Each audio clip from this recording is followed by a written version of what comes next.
So the Uve of the tube. Yeah, it was Speak of the Good. Devil. Hey, TJ. Yo, that game that we went up against you was so frustrating. My team was just so bad. And they kept bitching at me Do like, you can you hop off a rogue? You're not doing anything. Like, what? do you intentionally have a black screen? Yeah, it's the video. Oh, okay, okay, okay. It's crazy bad on attack. Yeah. Or yeah, your attack. No, Right, like I the couldn't Uve I couldn't goes do anything because they're best. just like, why are you on rogue? I'm like, what is rogue gonna change? And like,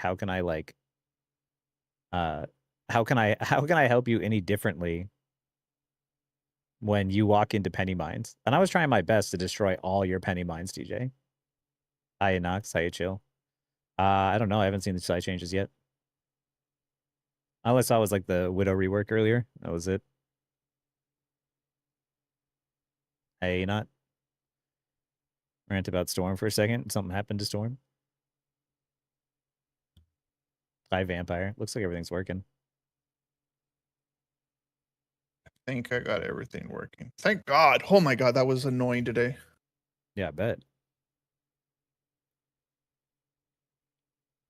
This is gonna be a short stream too. We're just gonna do a dev react once we get some people in here, and then we'll I'll hop off and get back to work on all the other stuff I'm supposed to be doing.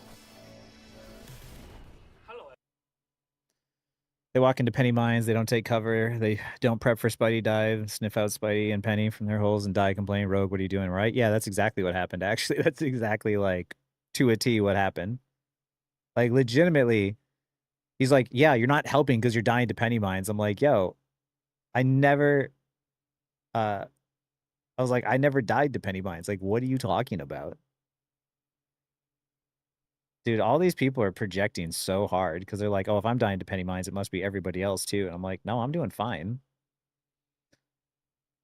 Getting some season 0 vibes from this. It's gonna be crazy. Rogue gutted. Got a GM2 today. Hey, nice. Congratulations. I don't know if Rogue's gutted. Thanks all for this update. Nice. Did they release the patch or the full patch note changes as well? Or I is think that coming so. out tomorrow? Rogue isn't gutted? Yeah, I don't think so. I think there's just too much information to tell. Play the worst of the Penny Mines to ban my existence. Dude, as soon as I went on offense and I was playing Psylocke, like, immediately I switch mobile set up like TikTok live now. What the fuck is this? Oh yeah. I don't know, it changed. I don't like it though. What do you mean you don't like it? Well, just cause like I tried to like watch on my phone earlier in Fernasu's stream, and the chat when I Mhm. went to like put it horizontal was still on the screen. So I was like, oh, this is really annoying. I don't know how to get rid of it. So then I had to like it was weird because before it would just go away. And now I like went into the settings. It was like, okay, here's one that says hide chat, and I go hide chat, and it doesn't hide, and I'm like, okay, so this is fucking annoying. It's probably just Mm. like bugs and shit, but I was like, this UI and then all this shit is unintuitive and annoying. Yeah. Well, I'll turn it off for the next stream, but I just wanted to make sure that it was setting everything up to do the Ugh. appropriate like enhanced broadcast and all that other shit. Like 2 options for classical split and vertical view. Probably, I mean, like, yeah, anytime another platform has a good idea, they're just gonna try and copy it. Yeah. Well, I mean, it makes sense though, because like when you think about it, like if you're looking at it in a portrait view, you don't get much, especially when it shrinks a horizontal view down to this tiny little box, right? So at least like Yeah. that with a portrait view, you get more, and then when you rotate it, they just need to change a little bit of how it interacts when you rotate it horizontally. Um, where's the fucking patch notes? This has got to be it, right?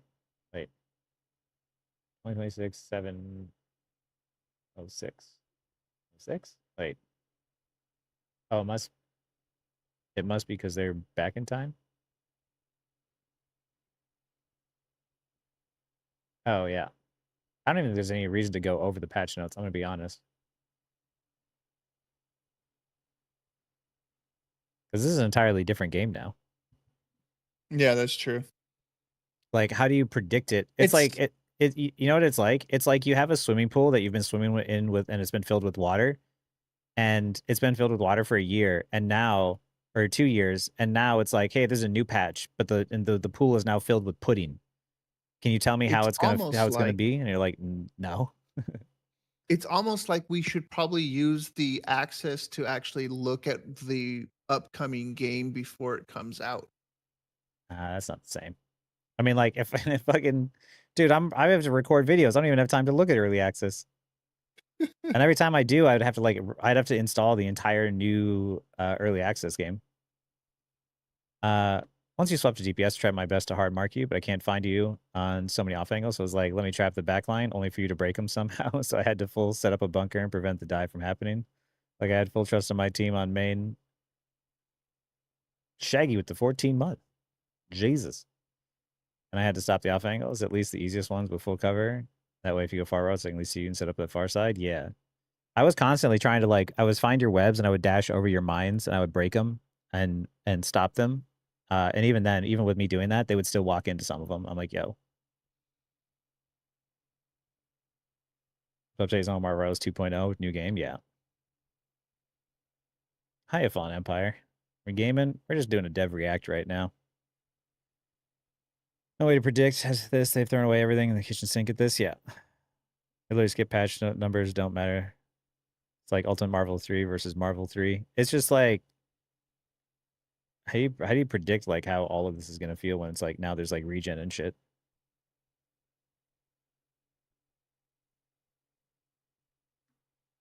Larry has everything better. I mean, like, there's no way to know.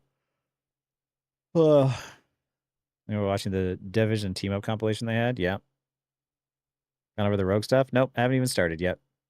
We're waiting until everyone gets in here for a little bit. We've been live for 7 minutes. I think we can go to like maybe 15 or something. We'll just sit here, chat, I'll answer questions and stuff till then.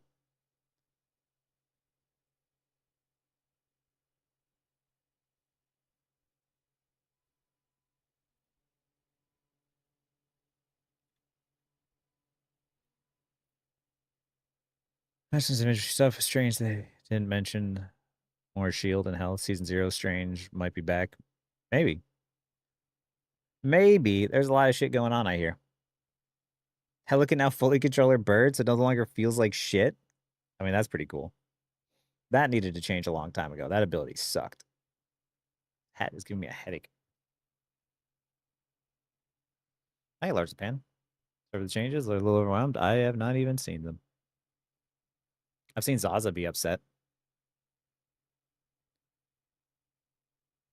Usually wait, play the game before you judge anything. Yep, 100%. Great quality of life on that. It is. I haven't seen anything except for the rework. There should be a message somewhere in the bottom right. I did not see that. Thought upset. Good. Why? Zaza's nice. Just do it with her this morning. I helped her climb back from GM1 into Celestial. It's overwhelming, to be honest. Yeah, there's a lot. Blade Gun got fixed.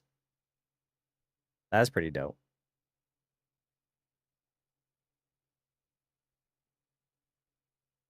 Like Widow's rework, is she meant to be a flanker or what? She's a high mobility poke character. It's interesting. Rework is so bad they kept 360 kick. Yeah, I played a game earlier today with Nervous too, who's another like Widow one trick, and he's just like he was not happy either. Black Widow rework is bad. I mean, it depends on who you ask, right? Like, if you ask Black Widow players, they're like, this sucks. If you ask anybody who didn't play Black Widow, they might be like, oh, it seems cool. But I guess just from like the Black Widow like one tricks I've known, they're not happy because it's the sniper character. You know what I mean? You kind of take away the sniper aspect of it and only Yeah. leave it down to like their ultimate. Yeah. Are you just going to move to Australia? Valid question. No. I don't like the rework. Fuck that character. That's because you're a Spidey player and fucking Widow fucks up Spidey, I've learned. Like, Widow players tend to be whiny, though. Dude, Rivals players tend to be whiny. I played games today and all I got were whiny DPS players all day and then like one whiny support player. And maybe that's bad, but like I don't think there's not a single whiny tank I encountered today. But I encountered multiple Instalock 3 DPS players that couldn't fucking kill shit. I was gonna throw tourneys now. I mean, she didn't throw the first one. She was playing in a scrim before.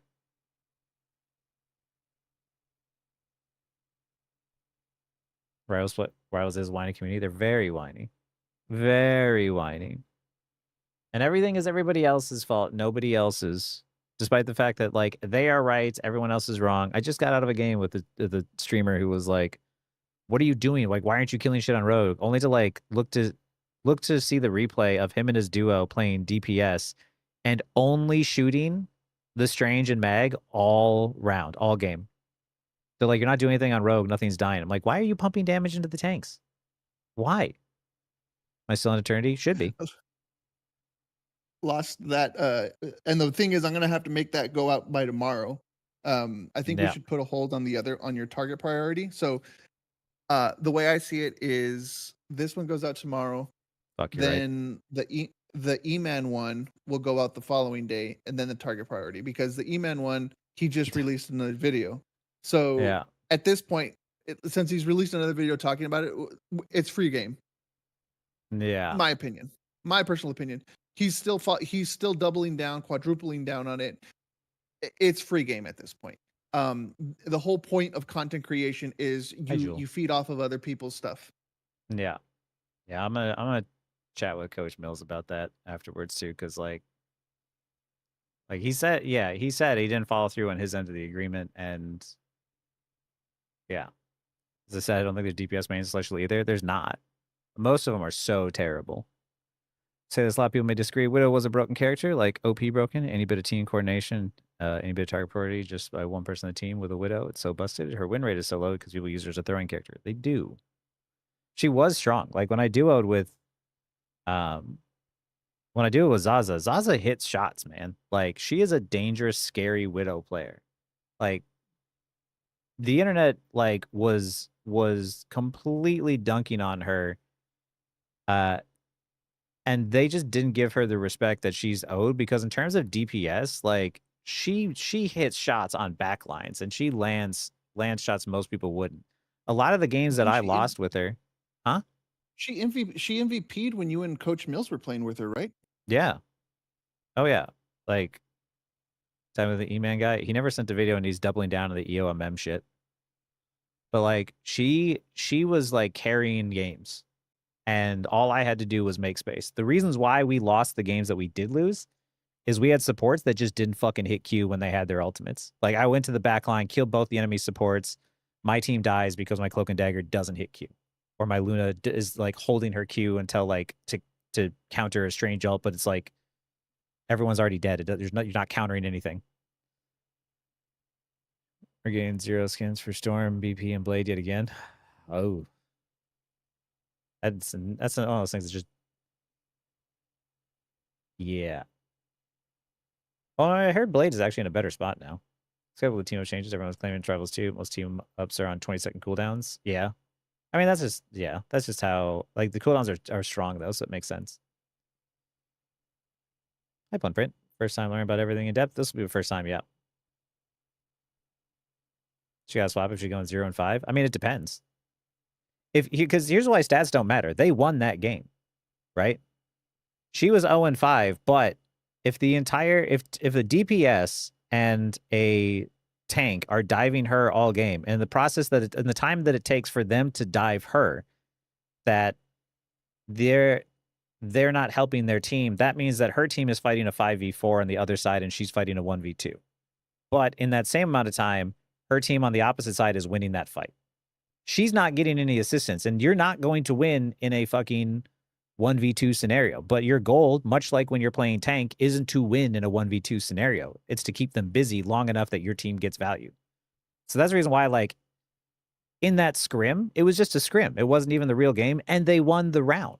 Like, they actually won that game. It wasn't even just the round. They won the game. Like, yeah, she was struggling, but it's just like it was one game. And, you know, I get it. Like, you know, everybody could have done things differently, but like the Honestly, amount of that like blew it up was just because of the fact that they kicked him off the team. Yeah. But it's just like, yo,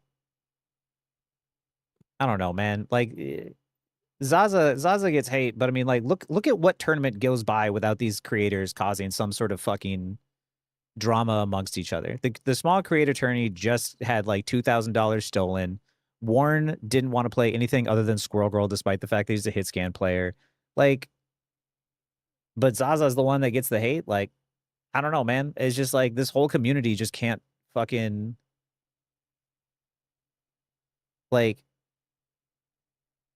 nobody can like work together. But in that scenario, you know, it was a scrim. And like Kingsman is doing fine. Now he's become like the incel. Like when I was playing with her, dude, the amount of people that were like, "Oh, this is for Kingsman. This is a, you know, like dude, it's been fucking like a year. Like it's weird now." Like, you know, and she just leans into it, which is like I feel bad because I'm like she just wants to play the game, and she's not bad at the game either. But yeah, if you're winning, like if we're winning the game, I don't care what the fucking your stats look like personally. I don't know if they had it was only 5 to her primary. That's not a storm buff. That's a blade buff. Every character in this game has Still potential. MVP when he was on Jeff. It's totally real and totally happened. I just don't have the footage. Widow felt the most lackluster of them all. Widow was not lackluster. It's just that Widow's kit was simple, but if executed properly, could have like some of the highest potential. Rogue is a permanent gamma team up. That's crazy. I love your content. Level-headed takes. Do you think a new team up system is too bloated? I feel like it ruins the balance over powers over kid heroes. Want to hear you? I will get to that when I watch it. Actually, there's enough people here that I could start the dev react here in a minute. Every game I play with Okay. Widow, I'm just looking and asking where they're looking at what? I'm gonna need you to do an intro though. What do I have to say? I'm just gonna like here. I'm gonna watch the dev react. I don't know. Fucking intros are lame.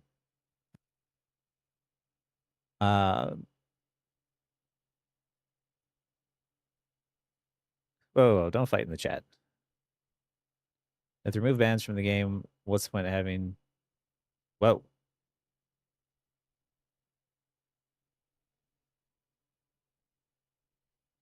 That was interesting. The fuck just happened? My computer just went black and came back. Interesting.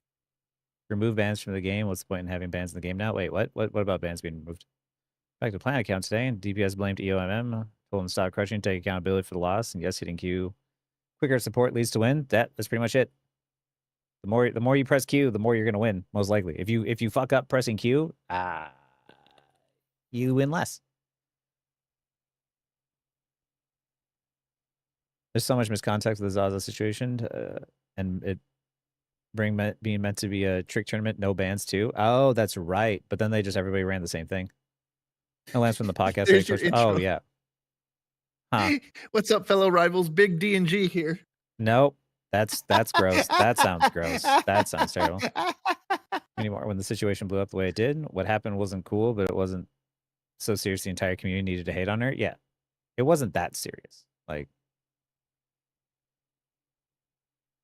all those streamer pro cryberries look stupid after the devs, what the devs did. Yeah.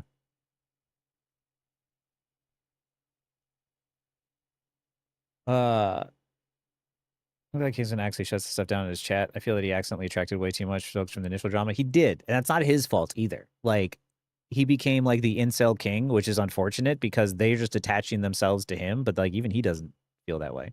You know what I mean? Zaza and Armari getting hate from similar situations proves how misogynistic people are. Yeah, that's the thing. I think CC and the other girl handled it bad and took Zaza down with her. I mean, like, yeah, CC and the other girl didn't handle it well either. But also at the same time, like, every one of these people is in their early 20s. They're all acting like people in their early 20s. Like, to me, I see that and I'm like, yeah, it's unfortunate, but like, you know, let people make mistakes because everyone here is putting themselves out there and they're live, but people hound on it for months, right? Like, what is the point in like hounding at any of these creators now, like 2 years later? Right? Random people on the internet hounding these people as if they were going to learn, if people were going to learn from anything, it would happen in the first, like, you know, the first week or two. Anything after that, like, it's just people being assholes. You know, so people are looking for the smallest, dumbest drama they can inch for. True, actually. Zaza will even want to talk smack. Yeah. And she just leaned into it too. She's just like, yep, I always play for the vibes. And even still, like in her chat, she still had people come into her chat, like being mean. And it's like, yo, guys, it's been fucking so long.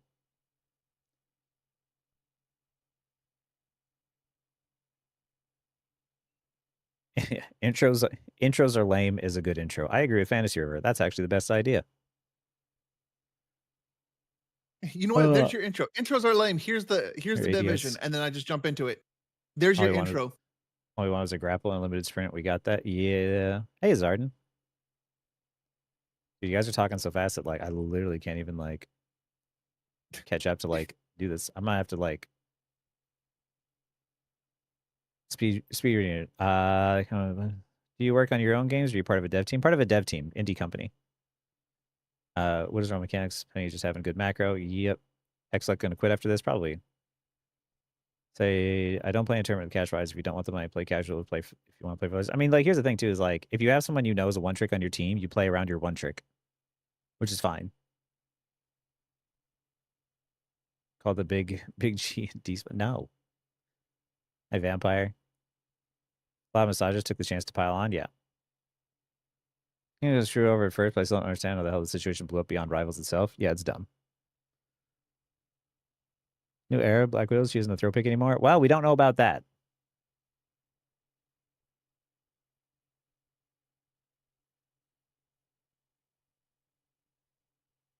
These streamers are full-on adults who act like children. They are. And the reason why they act like children, guys, is because of the fact that they went from like playing video games and making content and streaming in their teens, and then they went to being adults.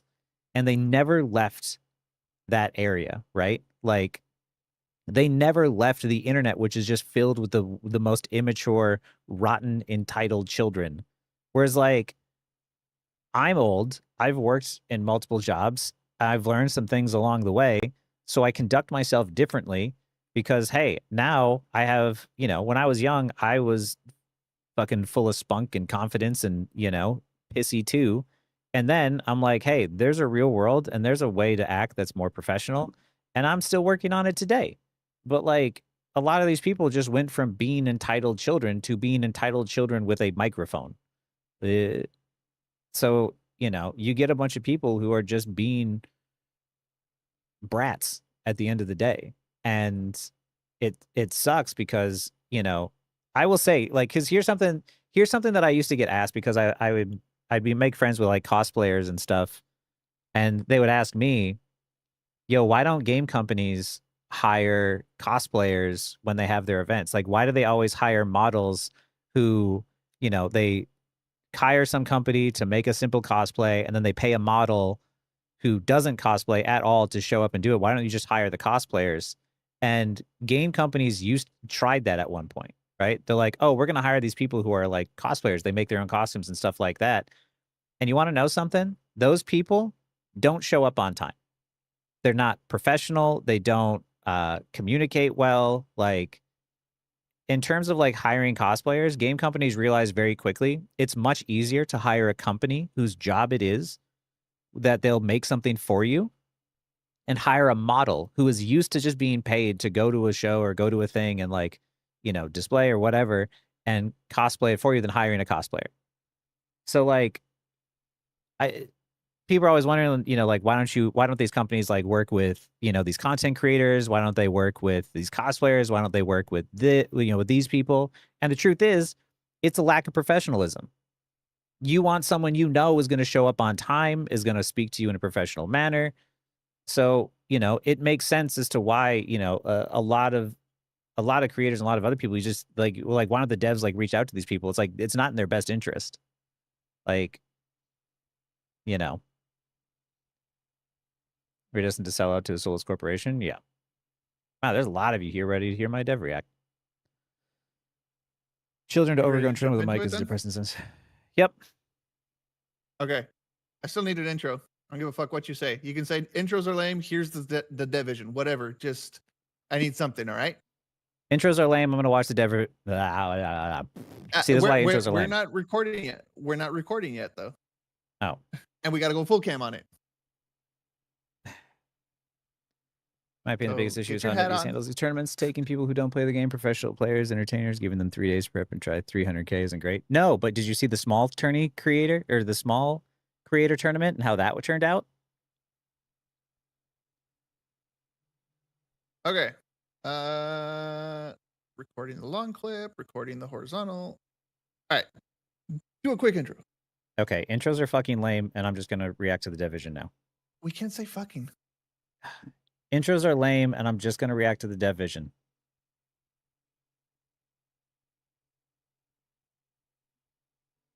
Anyway. Everyone, Double G here.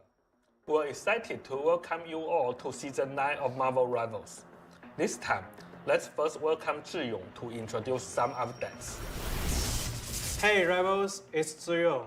I'm here to walk you through all the very exciting developments we are making on the Balance team.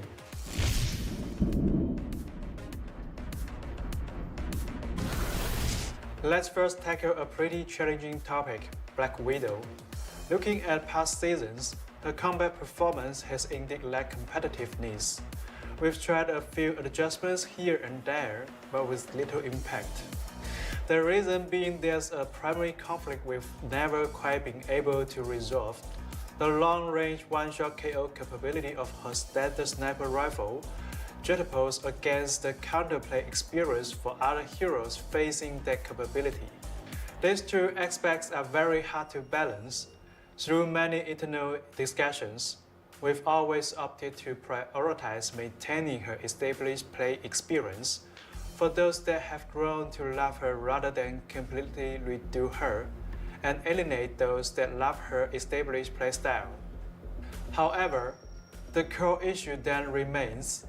So this time, we are attempting to rework her combat loop and truly usher in a new glorious aura for the Black Widow.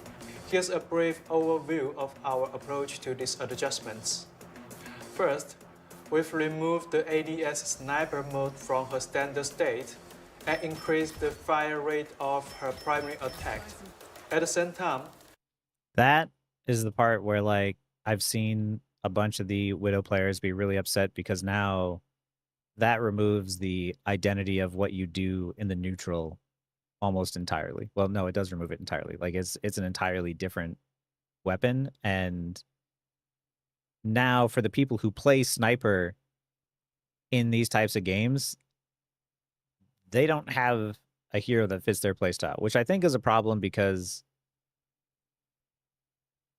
people like sniper is like a core part of shooters. So for them to remove it is you know, you're alienating a good portion of people that just like the sniper scope playstyle. Yeah, it's just like how does this separate her from Hela or Phoenix in these situations, right? Or Punisher. we've moved the charged electrical plasma blast from her original ultimate to be normally available, hitting enemies with this deals damage and applies a slow effect. With this adjustment, on one hand, we no longer need to stress over the one-shot KO issue of a normal snipe, allowing us to implement responsible baseline stats. On the other hand, we hope this gives Black Widow more stable, consistent DPS, raising her base damage floor so more players can pick her up. Snipers make people mad when they're meta, though. This is true, and but like also at the same time, Zaza herself said that she never wanted Widow to be meta, right? Because of that very reason. But I have never had a problem with snipers. I don't think that they are a problem because it's high risk, high reward. The reason why you die to snipers and one shot is because people don't play cover, they don't play angles. They'll peek the same window, 3 or 4 times and then get shot in the head eventually, and then they'll blame the one shot hero or the sniper instead of just not peeking the Widow from the same spot over and over again, letting them line up their shot. That is one of those things where I don't know how to convince people to use cover. I don't know how to convince people to not repeatedly jump out into the open and into sniper fire where it's most dangerous. Because if you avoid those sight lines entirely, they don't get any value. And then when you avoid those sight lines, you force them to walk to a position which is more dangerous in order for them to take a risk, right? And that's how, like, for me personally, I get why people don't like one shots, but I don't know how to educate the community on like how to play against it when I'm still trying to convince players in Celestial to use cover. You know what I mean? Secondly, we've transformed her ultimate ability into her ADS sniper mode, which will last for a set duration or until a certain number of bullets are fired. Again, prioritizing the counterplay experience, we still haven't given her the ability to one-shot on critical hits. However, as power compensation, we've drastically increased the hitbox wise of her sniper bullets, and they can now pierce straight through enemies. Crucially, non-critical hits will also deal incredibly high damage, completely shredding any damage fall off at range. The ultimate goal here is to preserve that pure sniping experience for players who love it, while using the framework of an ultimate to grant it the immense, devastating power it deserves. Finally, 20 seconds a sniper, but she has a limited number of shots. It's probably not going to last the full 20 seconds, I would imagine. Like, the problem with this is, once again, the people who like to play sniper are only going to be able to do it when their ultimate, and their ultimate is 20 seconds or like, what, 8 bullets or something, whatever that was. Like, you know, that's not enough. That's not enough for the hero fantasy of sniper players. Not for Black Widow specifically, just the hero fantasy for like sniper players. I don't know. We'll have to see how it plays, but we've retained Black Widow's that was 6 bullets, and my bad. super jump, entirely removing their snap-and restrictions. Her spinning kick will also stay, and we've introduced a brand new ability. When Black Widow is airborne, she can launch toward the target location and slam her Widow Spike gauntlets down, dealing AoE damage to nearby enemies. Our vision here is to make Black Widow's close quarters melee combos flow much more seamlessly, handing her some serious aggressive burst capability. Overall, we hope these adjustments will make Black Widow a highly competitive flanking duelist. You can experience all the details for yourself once the up. Oh, her jump was nerfed, so she can't jump as high. But she does have a slam. So not being able to reach the same sort of high ground is definitely painful. But also at the same time, she does have another mobility move, and mobility is massive in these games, so maybe it won't be so bad. Love playing Widow, but I don't feel I'm a sniper. I just get thrown from 1v1, then stun recoil. It excites me. I'm excited for changes, so that reaffirms I'm not a sniper. Yeah, the new Widow is not really a sniper. It's just a different kind of hit scan, I guess. I don't know. I don't know how to feel. Flanking duelist. I don't imagine her as a flanking duelist. Wait, they nerfed the kick stun? Slam feels lazy, like cap slam. I mean, like, maybe. There's some stuff that's definitely repeated, like game elements that are repeated, right? I don't think it's necessarily bad. It just depends on how the kit flows, but I don't know. I think that this it sucks because I know how this feels from past experiences playing games where, you know, when I played League of Legends, I played LeBlanc, and I played LeBlanc for years, and then they massively reworked her kit to the point that it was a completely different kit and it didn't feel the same anymore. And then it was so unfun to play that I just quit the game entirely. Because when you have one character that you play all the time, and then suddenly the game is like, oh, we're going to rework that because we've determined now all of a sudden that the entire hero's kit that you have enjoyed up until now, we're not even going to tweak things to make it seem more fair or to give you something similar. We're going to completely remove it and change it into something else. Yeah, that gets players to leave.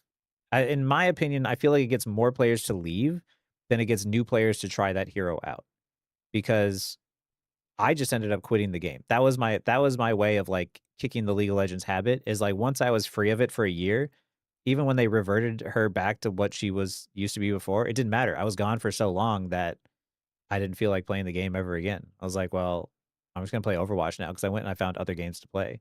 So reworks, I understand why reworks are sometimes needed, but it does suck for the people who are like, this is my favorite character, this is what I like to play. And now it's like it doesn't exist anymore. So I don't know. Bullseye instead of one shot. Sniper isn't desirable, but she's basically a dive assassin, which is more lore accurate. To be honest, she's superhuman on caps level. Who just got reworked? Black Widow. We'll have to see how she plays out. Goes live. Let's look forward to her performance in the new season. We can give it a try, but Now, let's chat about the dynamic changes to team up abilities in the new season.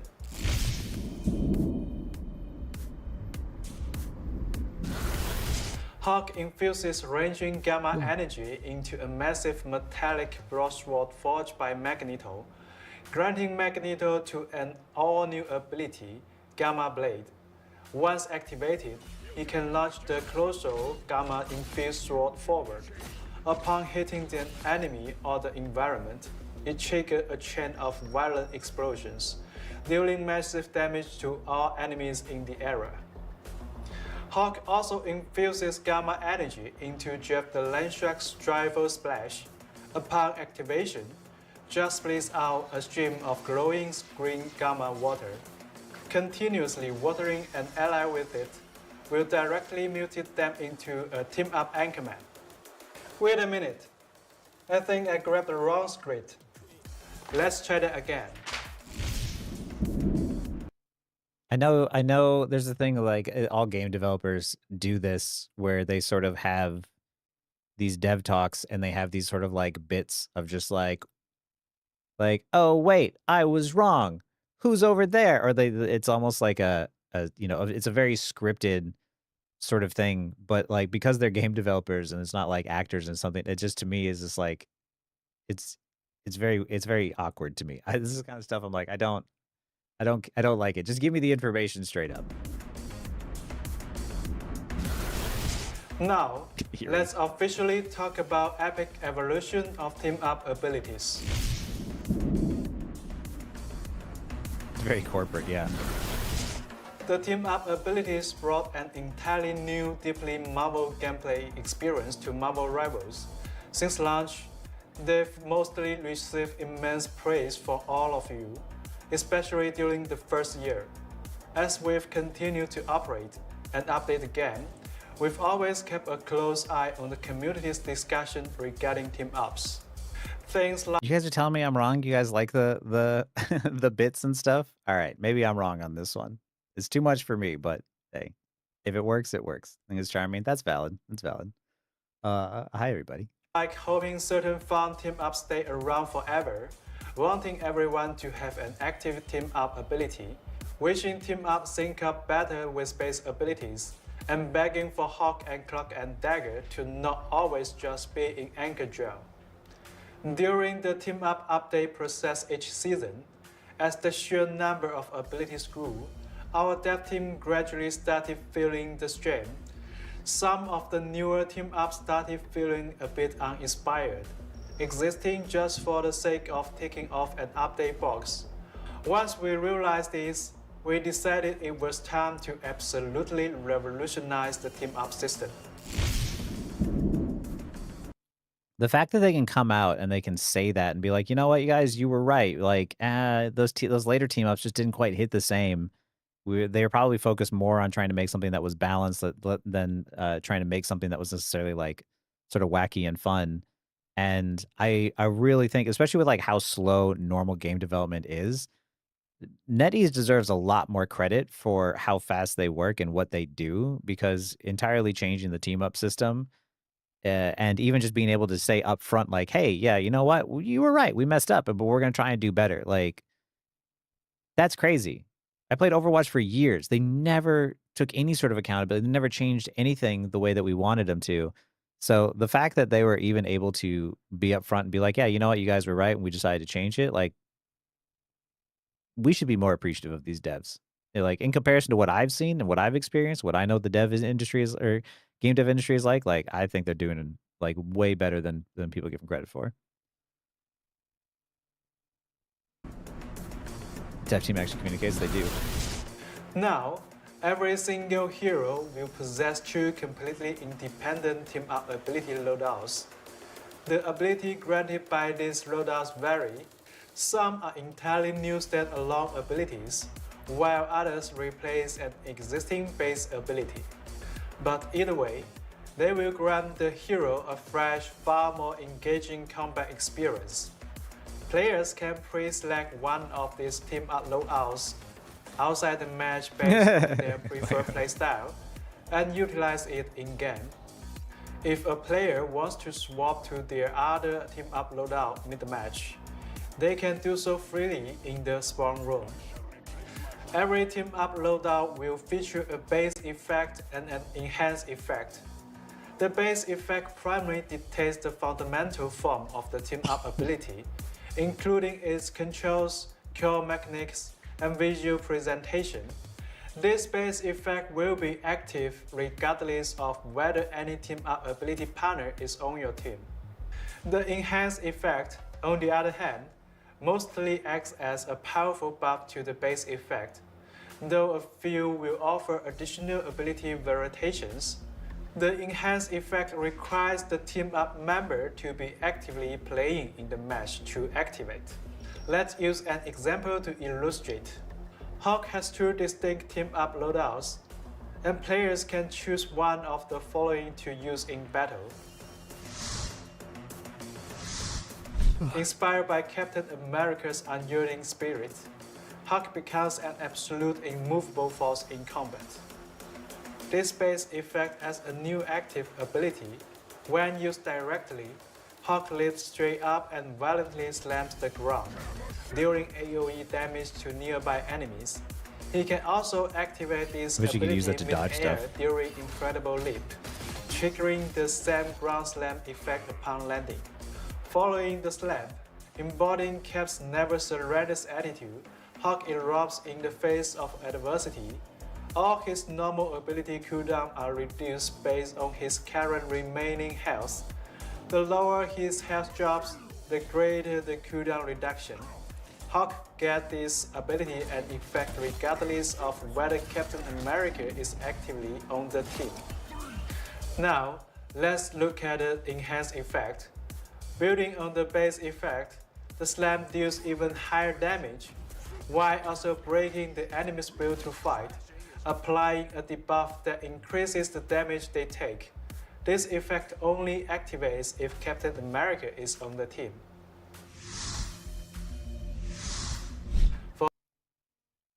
So everybody's getting an extra ability essentially. And it's an ability that you can pick on what it does, which is good because then you get more choice in it. It's like having like the Psylocke team up. The Psylocke Cloak and Dagger team up, I love to use. I don't use it super often, but it's not like giving her the team up suddenly makes her broken. It gives me more choice in how I play the game.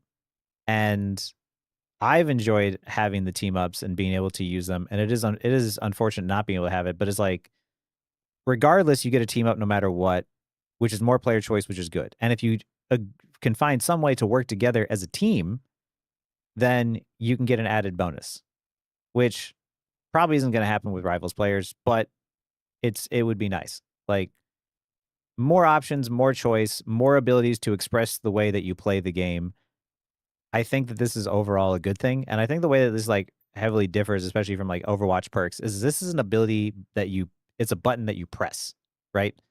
What I don't like about the perks in Overwatch is it's just like passive stuff that sort of just happens. It's like, oh, you get an extra blink when you step over a health pack, or when you recall, you get this like added buff, right?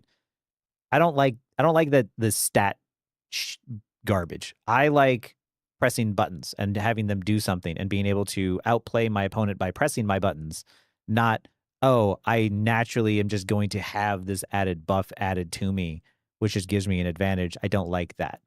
It's more fun when I can use these abilities they've created in creative ways to outplay my opponents. So I think that this is exciting, and it's definitely like it's like Overwatch perks, but better sounding. It's basically a nerf to all heroes that already have a team up. Maybe, but I think it's just an overall like buff for most of the roster in the game. Use base thought anchor is so cool. Yeah, as you can obviously see, the team is obviously better than the other team up I could choose. I mean, sometimes, but I mean, like for the same people who are like, oh well, it's clear that there's always one that's better than the other. I mean, those are the same people that to me told me Cloak and Dagger's team up for Psylocke, her healing blade is useless, right? And I've used that healing blade multiple times to help keep my teammates alive in really clutch situations.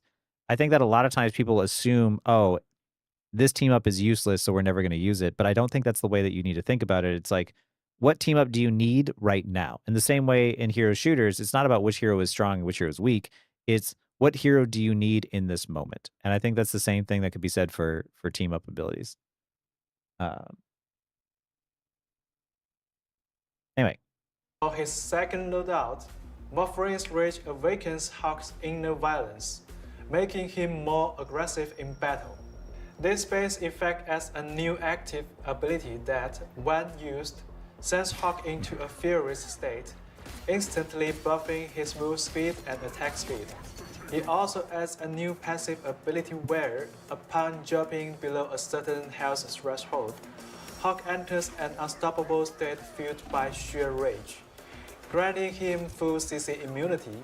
Again, Hawk gets this ability and effect regardless of whether Warframe is on the team.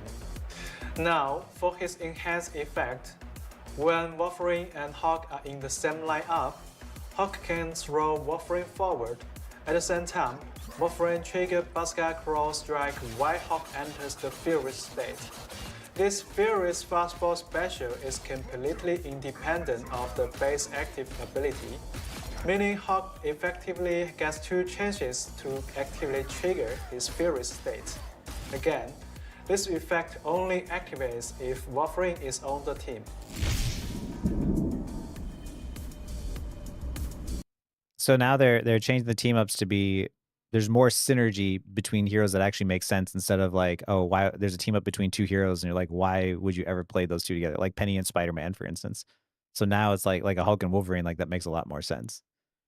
My friends are freaking out about everything new getting added, and they think their success, that'll affect their success. And I told them good players will adjust no matter what the game turns into. If you're good, you'll adapt. You'll still be good. Exactly. You shouldn't have to worry about like the changes happening because changes happen in live service games. And the question is, can you adapt, right? Those of us, like, if you understand the fundamentals of the game, it doesn't matter what tools you have, you can adapt to the situation. The only thing that could stop you from playing is eventually after enough live service changes happen, the game changes from what you originally knew into something that you no longer enjoy, then like maybe you can step away, but because it's not enjoyable, but not because you can't adapt, right? As if you weren't getting new patches and things to shake things up and you weren't able to, and you weren't adapting to each new one, you'd eventually get bored. You can't have it be the same. Stuff has to change. Stuff has to happen. So my thing has always been like, I'm just going to play the game. And if there's a broken hero, I'm going to try and beat the broken hero. I'm going to try and adapt to the new meta. I'm going to try and adapt to the new play style. Changes happen, but you are still playing a game in which you have control. Your opponent is another human on the other end. You have the ability to outplay them. Seen the patch notes yet? No. Hi, Troll Dragon. I saw you in some games on someone's stream the other day. Good players are good because they are good, not because of some small things like team ups. Yeah.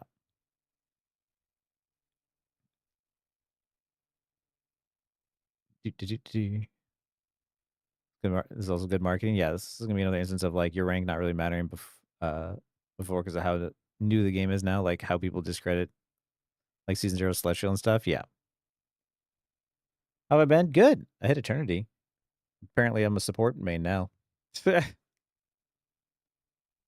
playing a few months ago. These changes at least interest me enough to check it out again. I think it's worth a shot. More Gamma Squid. How Squid, even if someone doesn't play either. I mean, we'll have to figure it out. Can the game make the game tough to pick up for new players? I think it was already tough for new players, but...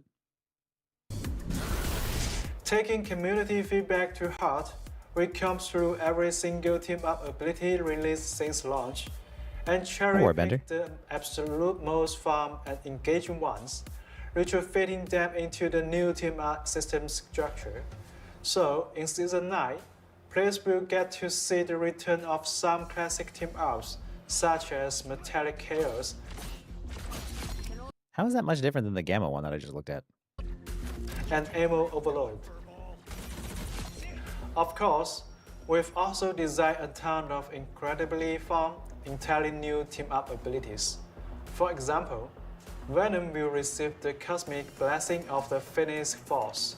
He gains a new active ability that, when activated, raises his symbiote tendrils in Cosmic Phoenix Flames, swapping out his primary attack for a fiery tendril cliff that aggressively sweeps the area in front of him. When Venom and Phoenix team up on the field, the Phoenix force that Venom wields is heavily buffed. Every hit from his fierce whip will apply a spark stack to enemies, reach 3 stacks, and violently detonate dealing massive extra damage. For the sake of time, we won't showcase every single new team map here. You can jump in and explore them all for yourself once Season 9 launches.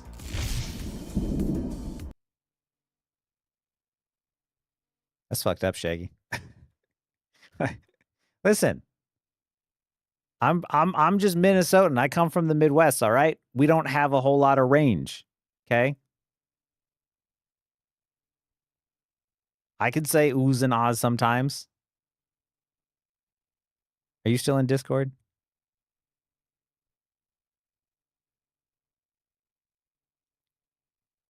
I said ooh, and Shaggy's like, emotion. Yeah, I'm still here. Can I go get my food from the door and I eat while I watch this?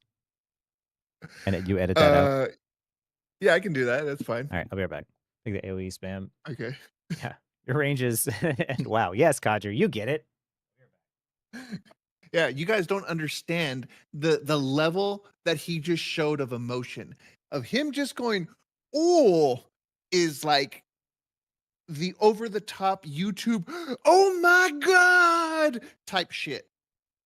So you saw it here first. He does have emotion. The range is that of being able to throw a softball like 10 meters. But I don't even know why I said meters. But that's about the range that that his emotions go through.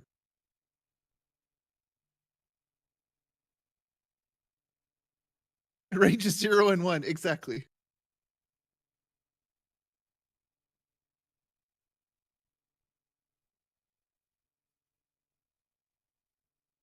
What the fuck is a kilometer? I think it's like 30 feet. Or kilometers like about close to 3 feet. No, wait. I don't fucking know. It's 1,000 meters. I know that. What the heck is a meter? Let's talk in freedom units. A meter is like a yard almost. I don't even know what a yard is. It's like a yard is 3 feet. And a meter is close to 3 feet, but not 3 feet. I thought a meter was a little bit large. Oh no, it's a little bit shorter than 3 feet. Yeah, that's right. I don't fucking know.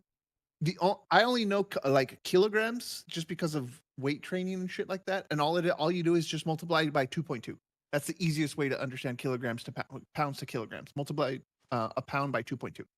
So if you have a 10 kilogram thing, you multiply that by 2.2, and that gives you 22 pounds.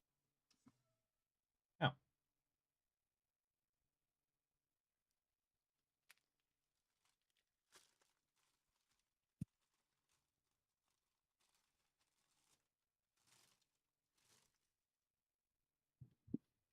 Everyone talking and fucking. I don't even know how we got into this conversation. Oh, it's because I was talking about the range equivalent of your emotions is about like the equivalent of going like 10 meters or some shit like that. Like that's how short your range is. It's true. I have very few emotions. I have like middle of the road. This is where I admit most of the time. I have mostly frustration. People confuse anger and frustration. It's mostly frustration. Anger is different. But I do feel that one occasionally. And then happiness, It's more like, oh, that's cool. That's my happiness. That's right. That right there. It's not a lot. But you know, it's what I got. Anyway. Design directions and future of future team ups. Moving forward, we won't be constantly shuffling around and adding team-up combination every single season like before. Instead, we will focus heavily on the macro performance of the team-up system as a whole, optimizing and balancing the ones that are underperformance. And of course, for any newly added heroes, we will deeply design them to ensure they launch with completely fun and useful team-up loadouts.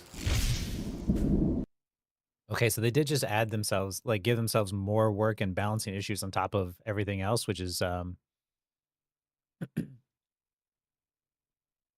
it's interesting because it's like the Deadpool thing where I'm like, wow, they created a character where they have to balance 3 heroes in one now. I can't even imagine how they're going to do that. But I will say that they did manage to do that, so maybe it's not so bad. Like, let's be real, 8.5 is a really good season. This season has felt fantastic. Even when you get into the ban phase, it's not like, oh, we know what 6 bans we're going to go forward with. It varies. Like, yeah, Cyclops is in there a lot, but Cyclops gets through. And even when Cyclops gets through, it's not like overwhelming like before. So, you know, I actually think that over time, this game has improved massively, and the balance is better than people give it credit for, you know? This team-up system update is easily the most massive overhaul we've done to the combat system since launch, and it's going to shake up the meta in unprecedented ways. Furthermore, the new team-up roster includes a good amount of cross-role synergies.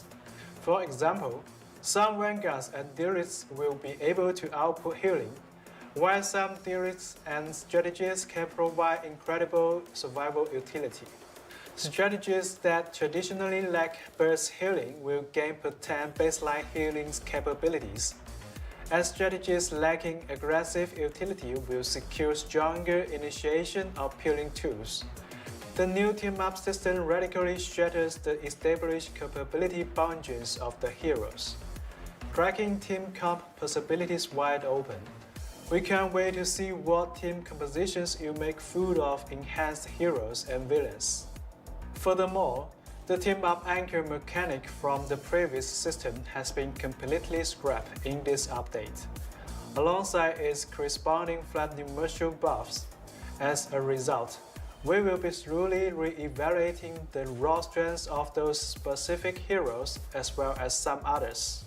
We are stepping into Season 9 with a just plan for Season 8.5's dominant overperformance, like Cyclops and Rocket Raccoon, while significantly buffing underperformers like Thor, The Thing, Black Cat, and Storm, bringing their lethality and utility back up to par.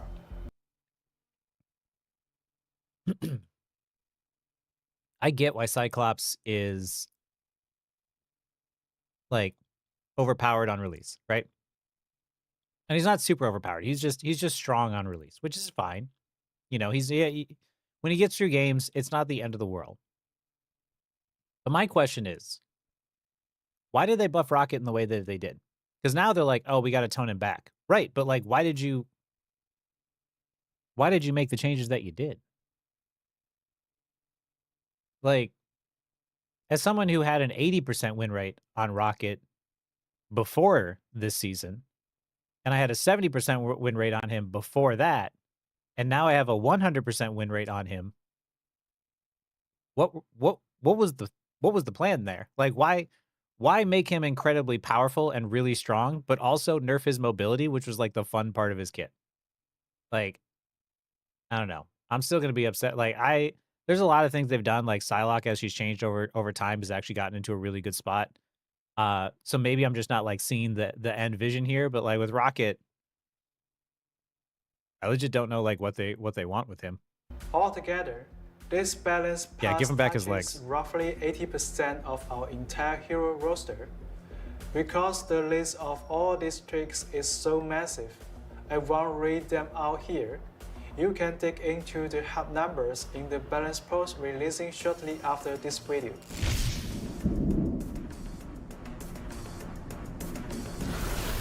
Beyond tweaking the heroes themselves, Season 9.0 introduces 2 massive global system changes.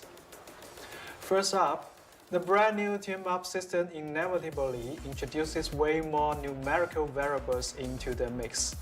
Team fights are going to be infinitely more chaotic and hyper-aggressive, We found in playtesting that this consistently led to ultimate abilities training together far too frequently and snowballing matches prematurely.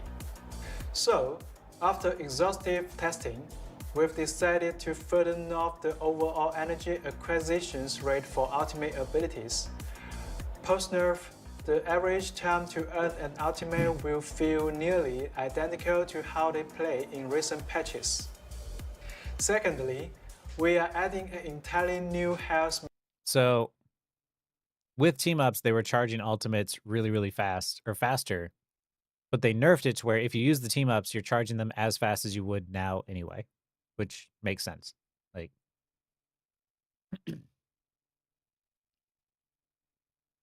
so overall, that's still technically like an ultimate nerf, which is, I feel like Overwatch did all this stuff very similarly, but it's even more of a sign. Like right now, they're telling you right now, as you go into the new season, you have to be using your team ups. Like this is, if you want to charge your ultimates, this is them telling you like, hey, if you want your ult to charge just as fast as it is right now, you can't just leave that ability on you know, with on cooldown or whatever. You have to use it off cooldown. So that's your sign. Mechanic to the game, regenerative shields. Regenerative shields function under the exact same logic as base health. Any mechanic that calculates off base health, like percentage-based healing or percentage-based damage, treats regenerative shields exactly as if it were regular health. But here is the difference. If a hero managed to completely avoid taking damage for 5 solid seconds, their regenerative shields will automatically kick in, rapidly recharging to full capacity over the next 5 seconds. For instance, if a hero has 300 regenerative shields, it will rebuild at 60 per second. If they have 150, it builds at 30 per second. We are strictly adding regenerative shields to high mobility heroes who excel at flanking and diving. This new health type massively buffs the baseline mistake forgiveness of these hypermobile characters during solo or angle duels, significantly reducing the downtime before they can jump back into the fray. Simultaneously, this cuts down on the sheer number of teammates a strategist has to constantly monitor, heavily alleviating overall team healing pressure. So does this mean that when my diver goes and takes a fight 1v1 and loses, he's not going to complain about healing because he could self-heal, or is he still going to complain? No, this is a direct buff to flankers for sure. Anyone who can sit in the back line is now going to be able to be more active, because the downtime is what hurts when you're really, really deep back there. But it is good that they're not doing it like the full health bar. It's like, oh, there's a limit to this. You only have a certain amount of health that's allowed to regenerate. I think that's good. But yeah, hopefully this makes all the dive players a little bit happier, because I know that they're usually unhappy. But I am always under the firm belief that I don't think dive has ever been weak. As someone who primarily plays that sort of play style with, you know, Rogue and Captain America and even Psylocke to a certain degree is dive as well, you're never weak on dive. It's never been weak because dive thrives off of burst damage and burst windows and pulling attention and resources. So this is now a buff to them, but like I said, I think that they were always strong before. Rowan Cow got less health overall to 575 and 600 respectively, but regen feels so much better. Yeah. So thank you. You're welcome. I don't know what I did. Realistically speaking, accurately predicting the exact meta strengths of every team-up combination with the addition of regenerative shields is going to be extremely challenging right out of the gate. Plus, the reactions generated by different team-up synergies with new team compositions will undoubtedly perform entirely differently across various levels of play. Therefore, the overarching philosophy for the Season 9.0 patch is supporting a stable and smooth transition into this entirely new era of Marvel Rivals gameplay. As we plug into this radical new season, we will be constantly monitoring the moment-to-moment experience of the new team-ups and checking the meta closely across all competitive brackets. If things break, we won't hesitate to step in with rapid hotfixes or patches. If you guys run into any rough spots, please give us your feedback ASAP. Now here's a problem. They say that they'll hotfix anything that's immediately a problem. But what if the problem is the perception? What do you do when the players perceive something to be stronger than it is? And then they don't hotfix it immediately because they're just like, well, I know it's perceived as being strong, but it's not actually performing strong. Which means that they sort of have to change their approach of being like, okay, how do we make it less frustrating without changing the win rate? And sometimes that means redesigning an ability in a certain way. It's not just like buff or nerf. But I think that's something that players need to sort of understand as well, is that sometimes something is perceived to be strong. Like in Overwatch, it was Roadhog. Roadhog had a hook that could just grab someone and one-shot them. It was a very frustrating mechanic to go up against. But realistically, his win rate wasn't very good because he wasn't a very good, like, especially in Overwatch 2 as a solo tank. But it didn't change the fact that the mechanic that he going up against it was really frustrating. So sometimes there's things that seem frustrating, but are not necessarily powerful. So I'm interested to see how they'll handle that, or even how the players will sort of take that feedback. Because I'm sure that they're just going to be like, why is nobody doing anything about this? But like realistically, sometimes there's just mechanics that are frustrating to go up against. That doesn't necessarily mean that they're broken. It's just, you just don't like playing up against it. Like Daredevil. Plus, the upcoming mid-season finals will be played on the Season 9 patch, featuring the brand new team-up system. We absolutely can't wait to see the incredible plays our pros are going to pull off. Ignite the battle.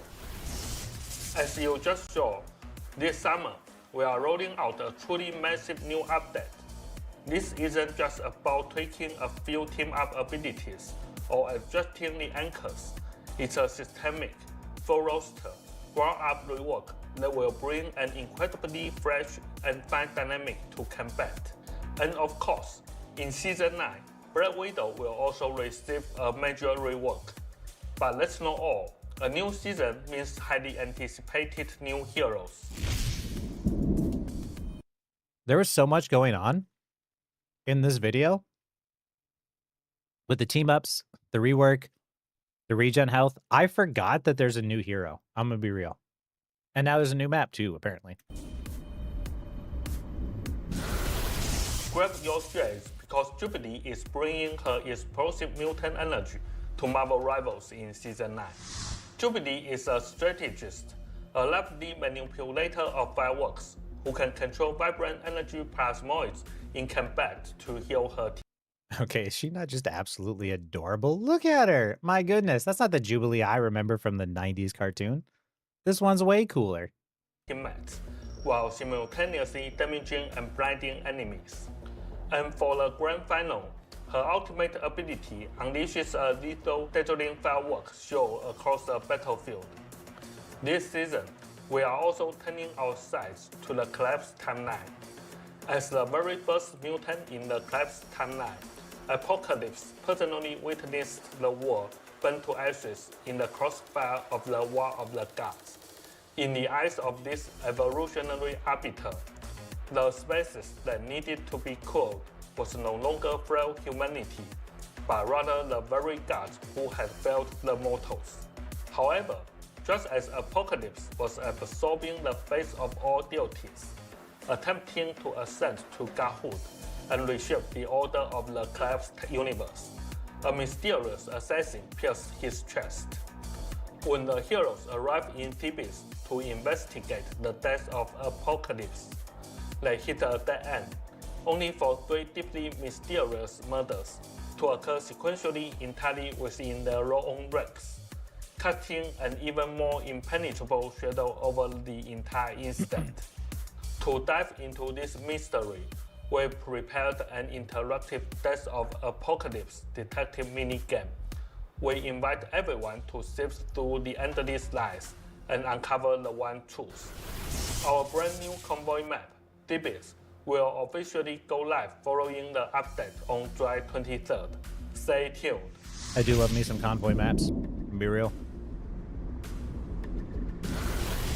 Following the update on July 30th, our brand new game mode, Path to Doomsday Avengers Age of Ultron, will take everyone straight into Avengers Tower and Ultron's data space to battle Ultron and his mechanical army. At the same time, we'll be launching a series of events in the Times Square lobby, so look forward to that.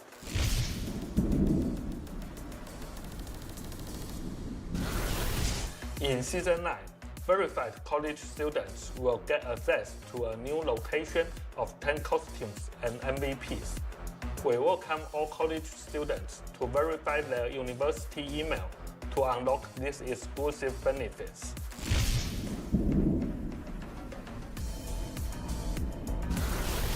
From July 29th to August 1st, the Marvel Rivals Ignite series mid-season finals will be taking over Los Angeles, USA. 10 top teams from our 4 major global regions will battle it I haven't been paying attention to these teams in the finals, huh? out on stage, competing for the very first World Championship title of the competitive year. We'd absolutely love for you all to come out. Who y'all rooting for? Because I know it's what is it? Liquid Citadel and Navi is the one everyone's looking forward to, right? Out on stage via Hype Live. For more ticketing details, please keep an eye on our social media channels. We have been holding Thank you for the 4 months. Oh, and thank you for the second, the tier 1, Direct Dave. So excited for all these changes. Direct Fire Dave. Thank you. And thank you for the 4 months, Sterlini. Fucking. Solo Q and such was a game worth playing again. This season's been really good. I've enjoyed it. I think it's been good this season. I don't know, for 8.5 and season 9 looks good. Liquid too tough? That's what I think. Yo, what up, Asa? She plays Silicom, so I watched them. That's valid, honestly. Did Reza left? Oh, that makes sense. I was like, was I deaf? Did I miss that? our tongue on this version update for so long, and we couldn't be happier to finally talk about it. We actually started planning our team up overhaul just under a year ago. Over the last few seasons, we've been closely following the community's discussions regarding team ups. And honestly, the pressure has been immense, especially over the past 2 seasons, right before recording every dev vision. Zhiyong and I would debate, should we just test the overhaul now? We thought dropping the news early might alleviate some of the pressure from the community, but every time, we ultimately decided not to. We wanted to be completely responsible, to only announce it once we had successfully built it, run the tests, and thoroughly verified the gameplay experience ourselves. That's always been our style. So the time is now. Grab your friends and jump into what is easily the biggest update to Marvel Rivals since the game launched. Ignite the battle.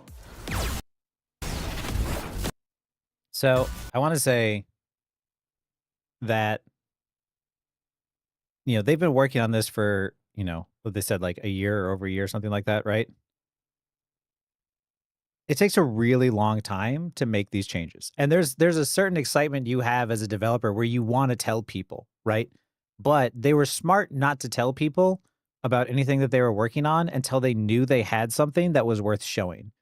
Because gamers really hate being told something and then having it taken away, right? Like Overwatch having PvE. We're going to deliver you PvE. And then just suddenly being like, nope, we're actually not going to do that. The damage that causes by teasing something too early that you can't fully deliver is extremely hard to recover from. And it's called moving in silence. Yeah. And just under a year. That's impressive. And so what sucks is like the developers are like, oh, you know, we have all these players that are angry and we want to tell them this exciting news of what we're working on, right? You're seeing things happen over the year of just like, why are the devs not doing this? Why are they not fixing this? Why are they not working on this? You know, why are they not making these changes? What are these things? Because they're giving all the patches up until now have been sort of, I guess, you know, they've been trying to adjust and balance, but also at the same time, behind the scenes, they're building this entirely new system that is also giving players a lot of the stuff that they've asked for, right? You know, a passive regen, you know, more interesting team up abilities. Like they were working behind the scenes the entire time for all of us to have these new features. And you're like, why aren't you doing more? But like they were the whole time, right? And there's only so fast that you can work. There's only so much that you can do over time. So, you know, that's why I say like give them time, right? Over time, even still, the patches that we've gotten have been good. The game has steadily improved over time. And now we have a massive change coming that they've been working on behind the scenes for just under a year, I guess, which is, you know, still a long time in dev time. And the fact that they put this out as quickly as they did is really impressive. But yeah, and also I also wanted to add, devs are just like everybody else.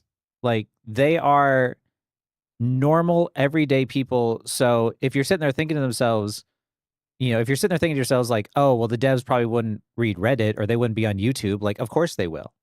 Like any one of you could be a game developer in the next year, 5 years, 10 years. Any one of you could suddenly be like, you know what? I'm going to take my passion for this of watching this game and playing this game.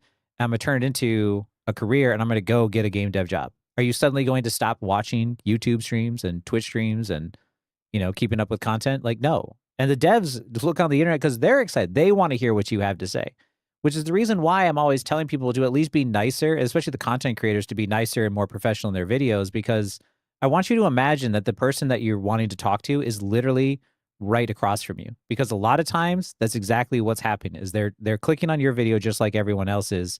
And if you want them to listen to you, it's in your best interest to speak to them as if they're there with you. I understand a lot of people have, you know, it's a character or it's how they act, but it's like if you want to properly get yourself addressed and talk to people on the other side, like it's important that you speak to them as if they're actually there. It's very easy to put out a thought and opinion online and just think that, oh, it doesn't matter, just put it out into the ether. But people see that stuff. And game developers are just like everyone else. They're gamers just like everybody else. They browse YouTube and Reddit just like everybody else. They're reading all of these things.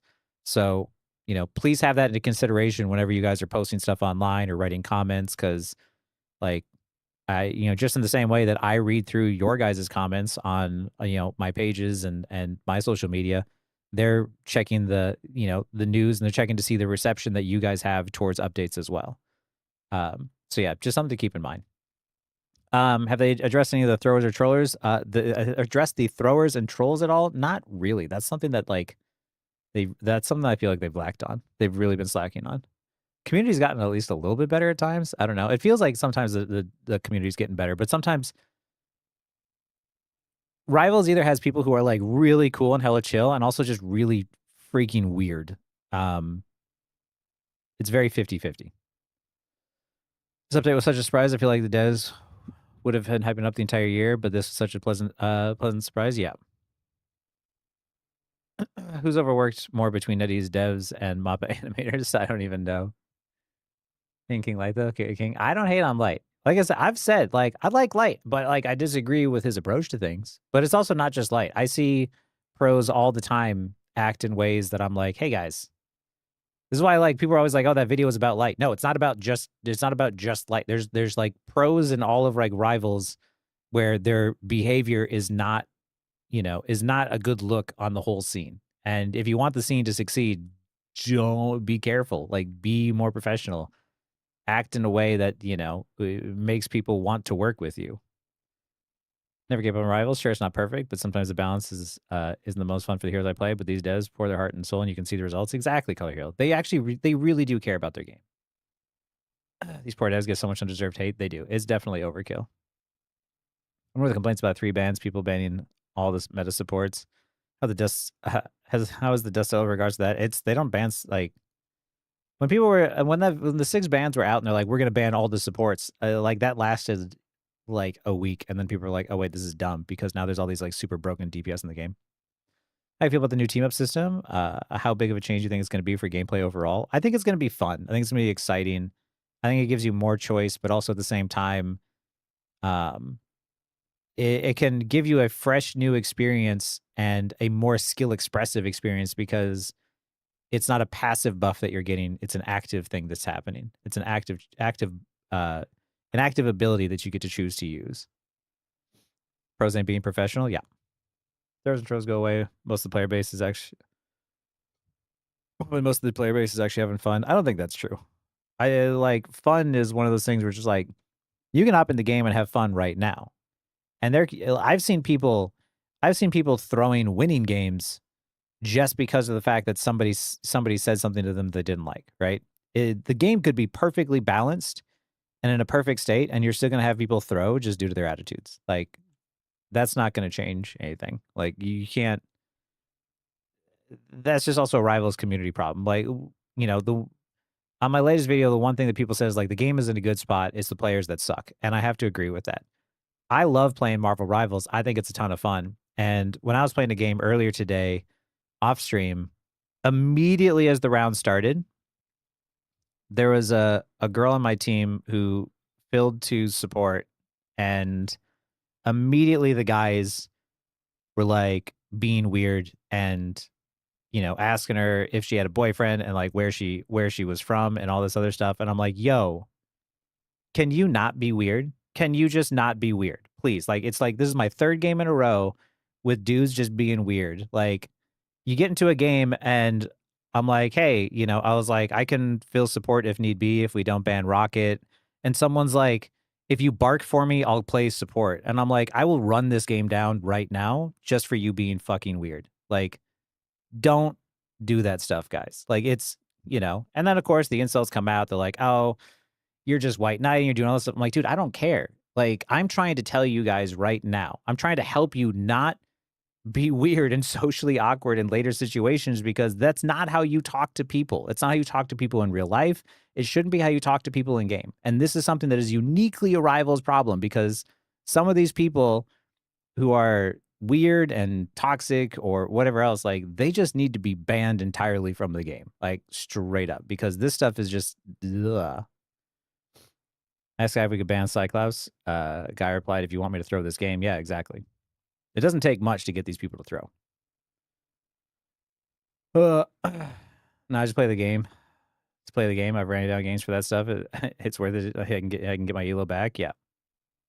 There is one dude, I legitimately did pick Widow in one game, and it was when a dude was like being racist, and he was trying to get around the auto AI detect by saying a different word that sounded like the N-word but wasn't exactly the N-word. And I was like, oh. I was like, I will absolutely go Widow now because I did try on Widow and I did hit my shots. But thanks, UMM agent. Interesting name for my channel.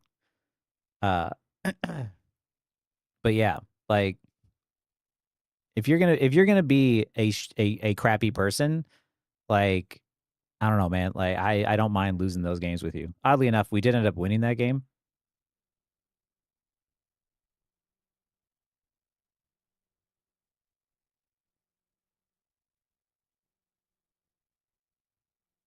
That's interesting.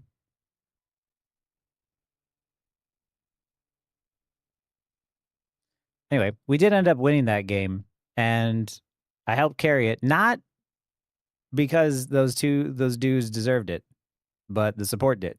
But it's just like, yo. And that was that. People were just like, oh, you're trying to get something. Like, no. The fact that they were like, oh, you're only doing this because you want to get some action or whatever out of like the girl. I'm like, I don't care. That's really weird. The fact that there's so many of these players that can't comprehend somebody defending a woman in a game unless there was some ulterior motive just shows like how people still think, and it's incredibly depressing. Like There is no motive here other than just the fact that I don't want to be around this super weird, cringy behavior where I'm like locked in here for the next like 15, 20 minutes with you. I don't want to hear it. It's really, I die at cringe things, and I can't watch cringy movies or cringy shows because it kills me inside. And that kind of stuff is absolutely, is like torture to me. Cause I'm like, yo, this is just weird. It's a weird take that I feel like the nice people in the match have almost certainly worked in customer service or been in some sort of professional position for a while. There's an automatic, I'm dealing with other humans here, I better be nice. It comes with that. Yeah. I think that's the thing. A lot of people just don't have, for whatever reason, the social skills to be able to interact with other people. Bro, when I was sitting in a game with these gross dudes, oh yeah, she mentioned, she's like, it's okay. She's like, this is just what it's like being a woman playing this game. And I felt bad for her because I was like, I don't have to deal with that. You know, they weren't hitting on me.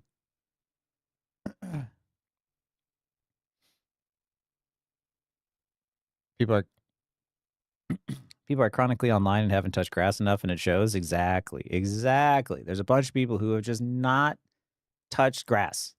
You don't get out, like, it's clear that you don't know how to talk to people, and you should. And it's yeah. People smurf and then troll with their multiple smurf accounts. I mean, there's that too. People just need to be banned if they're trolling. I don't care if you're on an alt account or a smurf account or whatever. Like, if you're trolling, you just deserve to be banned. Like, remove them from the game so that way it's a more enjoyable experience for the rest of us. It's always nice to see organically meet people on here and discover we are each other's safe havens. Yeah. Chronically online, don't touch grass. I'm still chill as fuck, so it's not that. Could be that. Yeah, it could be some other reason. I don't know. It does help to be able to just like talk to other people, but yeah. Yeah, it's concerning how many people act this way in game, because if they act this way in game, to a certain degree, that's how they act in life. And that's why I'm trying to, when I make videos and I make content, I'm trying to be a good influence on the people who are going to watch my content. Like, I want to make sure I help you guys by being that good influence. So that way it sets you up for the rest of the world in which you are set up for success and you aren't mimicking my bad behaviors. Who cares? Stop being a white knight. Everybody faces adversity, men and women. Not doing them service by coddling them. I want you to tell me the definition of a white knight right now. When someone's being mean to someone else or being gross to someone else, and I say, don't be gross, why are you on the side of the person being gross? Thank you for being that guy. Happy to, Somniquil. This is fantastic. This is going to turn into content.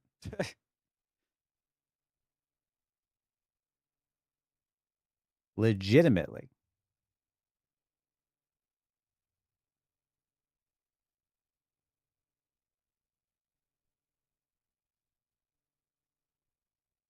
Yeah. Because I asked the dudes earlier what the definition of white knight was, and you wouldn't even believe what they said. But I'm curious your definition. I'm not coddling you. Come on now.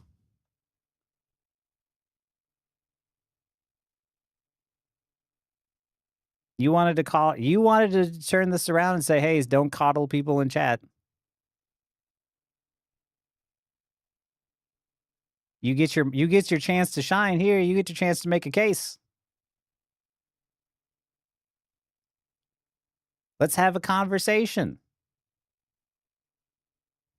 Or did you think I was just going to like pass that up and not say anything?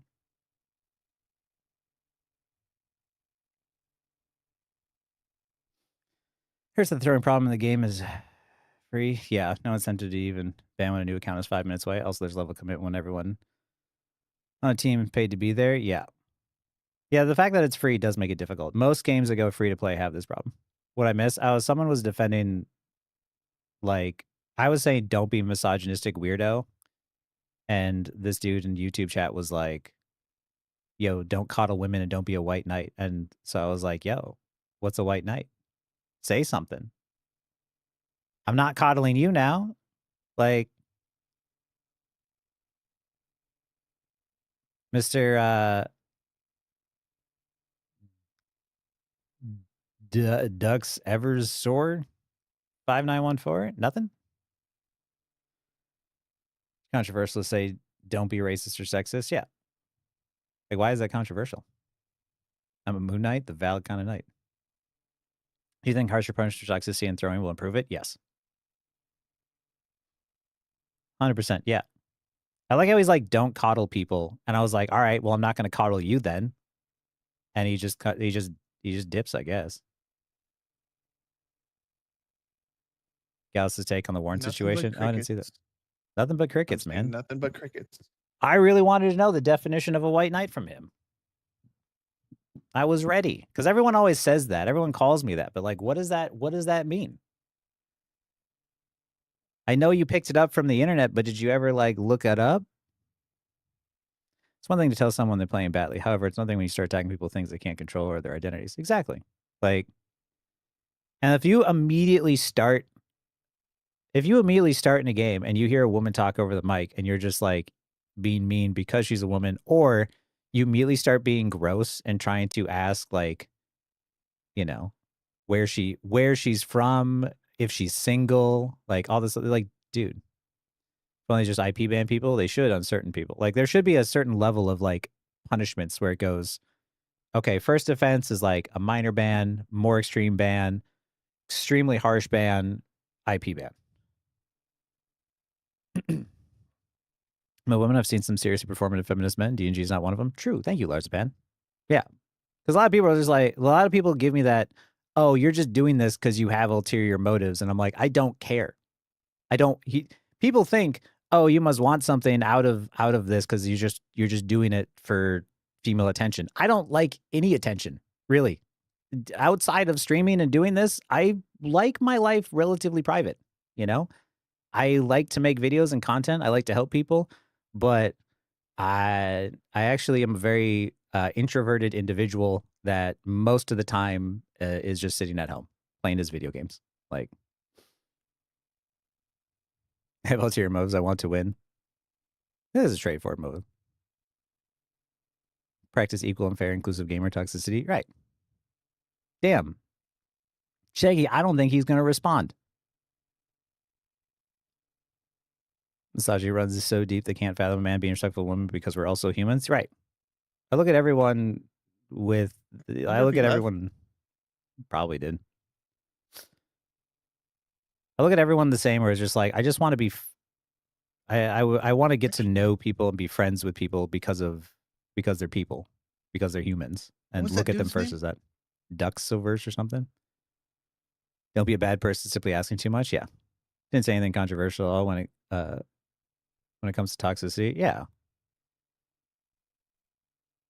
Actually had randos asking out happened to me too, so it's so common. They don't even know if you're a girl not just playing support or girl characters enough. It could be true, yeah.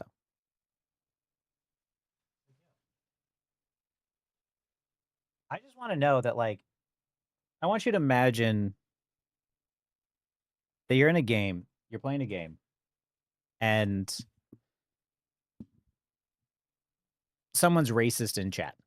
You know, someone says something right. Someone drops the N-word like that one pro player did with the hard R. And you're like, hey, man, maybe don't say like the worst racist word in history to other people because that's fucked up. And someone is just like, imagine thinking to yourself, you know what? I'm going to chime in this situation and say, hey, why are you coddling the black community that way? Like, what?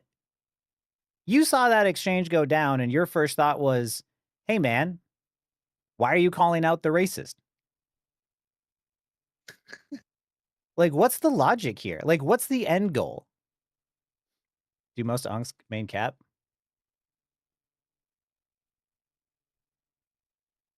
I feel like Cap is a very unk character. I don't main cap, and I'm definitely unk. Is Thor unk adjacent? I'm Emma first, by the way. Get that fucking correct. Let's say some of us took the ones. Wait, some of us took other ones to go back. Wait, what? Maybe I think the end goal is attention bait. I mean, I think it's just like people say that stuff and they're just like, I want an excuse to be a misogynist or an excuse to be a racist and be free from consequence. And actually, info that 3 black character trial is pretty obviously getting excluded often.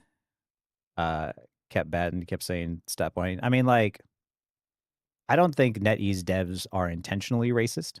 I think that NetEase devs do things that they don't realize come off as not overt racism, because overt racism, everybody assumes racism is overt racism. Overt racism is saying you don't like a certain race. Covert racism is saying, oh, I'm not going to give the same time and attention or appreciation to characters of a certain like ethnicity or people of a certain ethnicity, right? I don't think that NetEase devs are intentionally doing it, but I do think that it's different for them and what they experience, because like these are devs from a different culture, so they don't understand how it appears to us over here on the other side of the ocean. So I give them the benefit of the doubt, but also at the same time, I do understand the frustration for the community, the Black community that wants that sort of like same representation and love and skins towards like these characters that they, you know, have so much love and fondness and attachment to, especially Storm, because Storm is such like an iconic X-Men character, right? And she had like a season, but that was it. So going off a separate topic, Yeah. how long would it take for you to install the early access? I don't know. I'd have to install the entire game. And I have work and I have like 3 videos to record. Fuck. Yeah. A lot of decisions are also financially motivated. Yeah.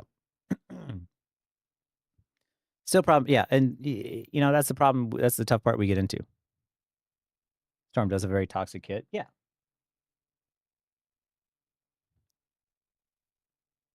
Helps if I open this thing.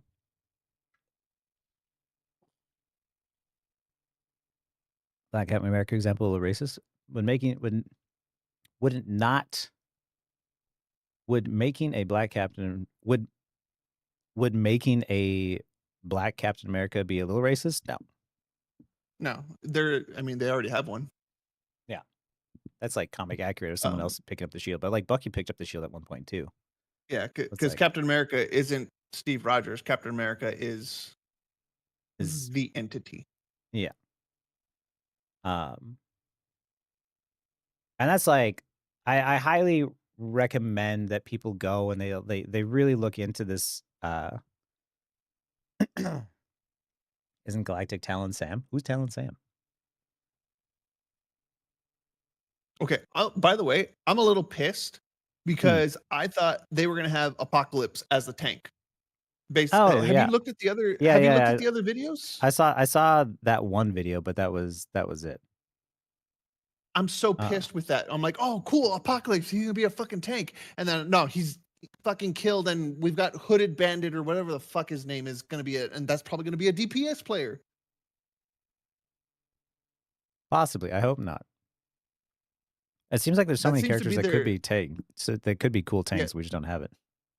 It's just like their trend seems to be here's either a support or a strategist or a vanguard, and then here's another DPS. Here's a strategist or vanguard and another DPS. What's guaranteed in each season? A fucking DPS. Yeah, I am kind of tired of DPS for sure.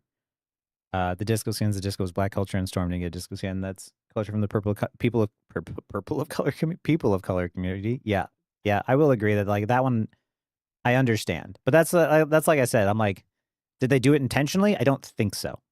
I think it was we're just gonna make disco theme skins for our popular characters that are popular right now, the ones that sell skins, and they didn't understand like the historical, like, you know, the historical meanings and stuff behind it. And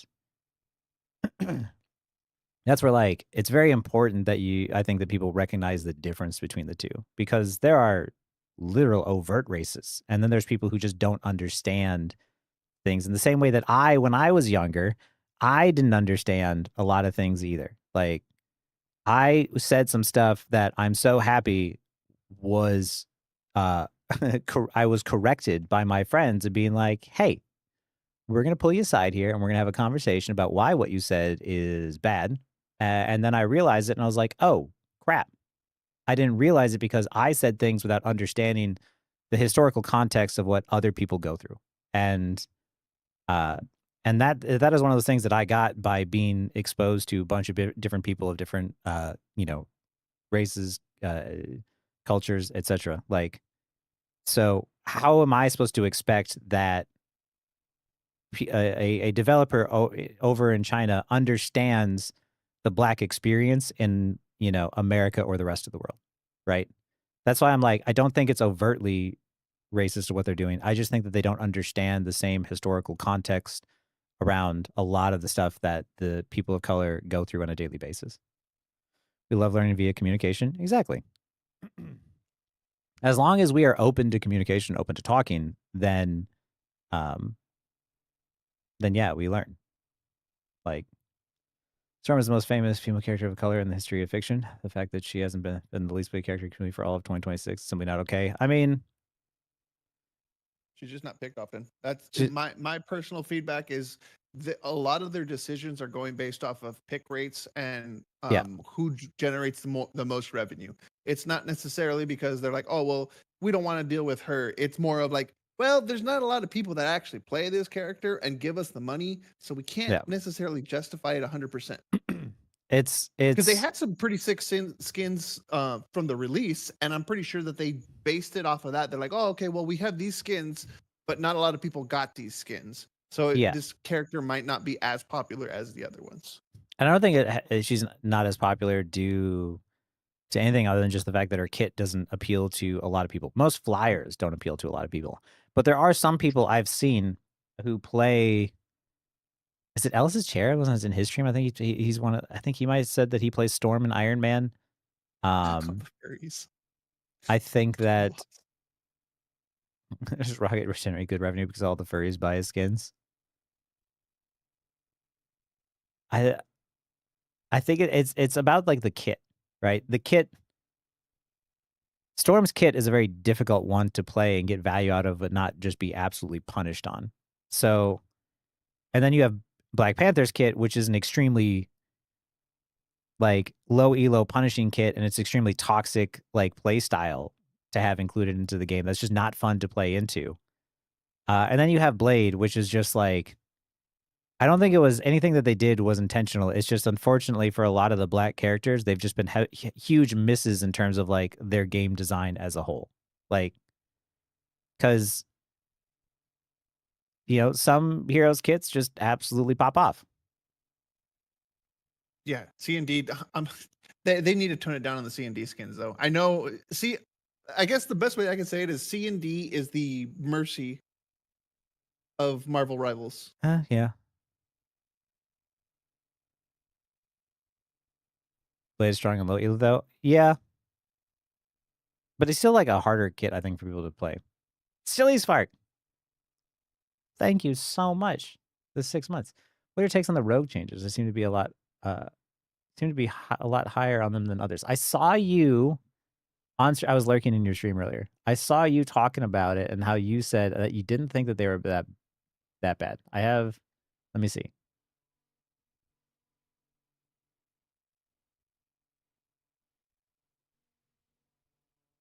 Rogue's brawling power was a bit too oppressive. We're pulling back the damage reduction on her burst potential. Reduce the damage reduction provided during defensive stance from 60 to 55%. That's not that bad. Maximum bonus damage from Southern Brawl from 90 to 75. I think this is okay. Because a lot of the times, you're not usually at full energy anyway.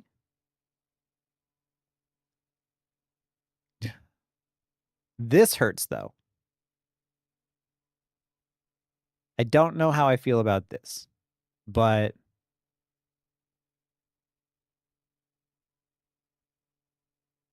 there is regenerative shield, so at least there's that, but this is the part that hurts the most. Silly Spark, do you have are you in the channel or Death channel? I'm gonna pull him into the you can do that. The chat. Where the fuck is he? Next team up is broken and it makes up for both nerfs. Promise you it won't hurt her at all. So we have 3 rogue players all in here at once. There you are. Drag you in here. How the fuck do I drag him in here? You click and drag. Here you are. I was looking for him. I was like, where is he? Yep. Welcome. Howdy. Hello. Okay. So, whenever I was streaming, I think that I have seen more like super uber doomerism on this change. Like I played Blade and I played like a lot of Magic, and every time that there's like a change that isn't enough, or it's a change that's a compensation nerf on top of it, I see a lot of people like talking super negatively about the character. So I'm like not Yeah. for into that topic at all. Yeah, Um, me either. while I do think that like it does suck, like Rogue did lose the 575 HP. Like Yeah. the regenerative HP is definitely like a net buff, like overall for sure for her and like other mobility characters in particular, especially a tank. You know, Yeah. 125 HP is like not nothing. Yeah. I do think like, and I tested it, and like earlier whenever I was trying to get like games just so I can get thoughts yeah. about it. Yeah. Now the Magneto team up is like worse, like it's still worse than the Southern Brawl like damage values unless you're slamming them into a wall, and it's really really really really not good if you don't have Mag on the team in general. So you do need him, otherwise it's just like borderline not playable, like it's not runnable at all, because on top of the 575 HP that you lose, you're doing less damage too. Yeah. But I personally was of the opinion that last patch, Rogue inside of higher elo games, if you were not grabbing a damage character, was vastly weaker if you grabbed a support or a tank. And Yeah. in my opinion, all that changed now is you are reallocating that damage onto an easier to use cooldown in the form of Gambit team up, which is still going to essentially be the same values, but now you're doing AoE damage and healing. And you're charging ult charge better. And now you actually have a reason to grab something like a tank passive to give yourself the extra health, because before, if you didn't have the Gambit team up, it was way worse because you were getting empty stats that didn't really matter. I So see, yeah. I personally think that right now she probably is going to be better no matter what, because Gambit team up, love it or hate it, you know, if Gambit is in the game, she's like one. She's the best tank in terms of like the dive brawl category by far. Maybe Venom is a little stronger now, but like Hulk is going to suffer from the same issues she does. She's a bit more mobile because she has way more like floating abilities in the air and stuff, and her abilities can stretch longer distances with her kick. But I think that now if you grab a tank, one, you're putting yourself in a much easier position because you are able to grab a tank who's a bigger target in an area that is going to be much easier for you to protect yourself in. Because before, you were having to go out of your way to grab a DPS character to get that 20% damage boost, or else you had to expend your entire kit to kill one person. Now you use one ability, punch them, and then you have Southern Brawl and a 5-second retainer every single time it's up. I think that it's going to feel better, but people that suck at the character are going to make her look like she's actually terrible. Yeah. So it leans harder into like with the Gambit team up, if you time it correctly with your engage, you can even have a choice of, you know, for instance, hey, if there is a DPS nearby and I grab the DPS, I can get massive power spike with the Gambit team up and grabbing a DPS at the same time at the cost of significantly lower health. But now if you grab a tank, you're less punished for grabbing a tank in terms of your impact during that fight. So I see what you're saying, and for anyone who doesn't, who might not know, when Rogue grabs a tank, she absorbs 150 health. 150, right, Silly Spark? Yeah, something like that. She goes from 575, I think, to like 700 if she grabs a tank right now in this coming patch. It's it's 125. All right. Also, yours is different. Do we get you in here as well, and we all just like get our takes on Rogue? Because otherwise, like when you get a DPS, you absorb a 20% damage buff, and that makes it so your kill potential is much greater. You get back on your computer. Fuck it, let's go. And he decides who gets play. Because you go for it. Like, I don't think that she's gonna be like a, oh my gosh, Rogue is like some S tier character in the game or anything like that. But Yeah. like I think in coordinated play of like scrims and stuff like that, I do think that it is going to be weaker. I do think that she's going to be weaker inside of a coordinated environment where people are able to, play around the fact that you're on like the character you're playing in the same way of Magic. But much Yeah. like Magic, I think that Magic is still like last patch was one of the best characters to climb with.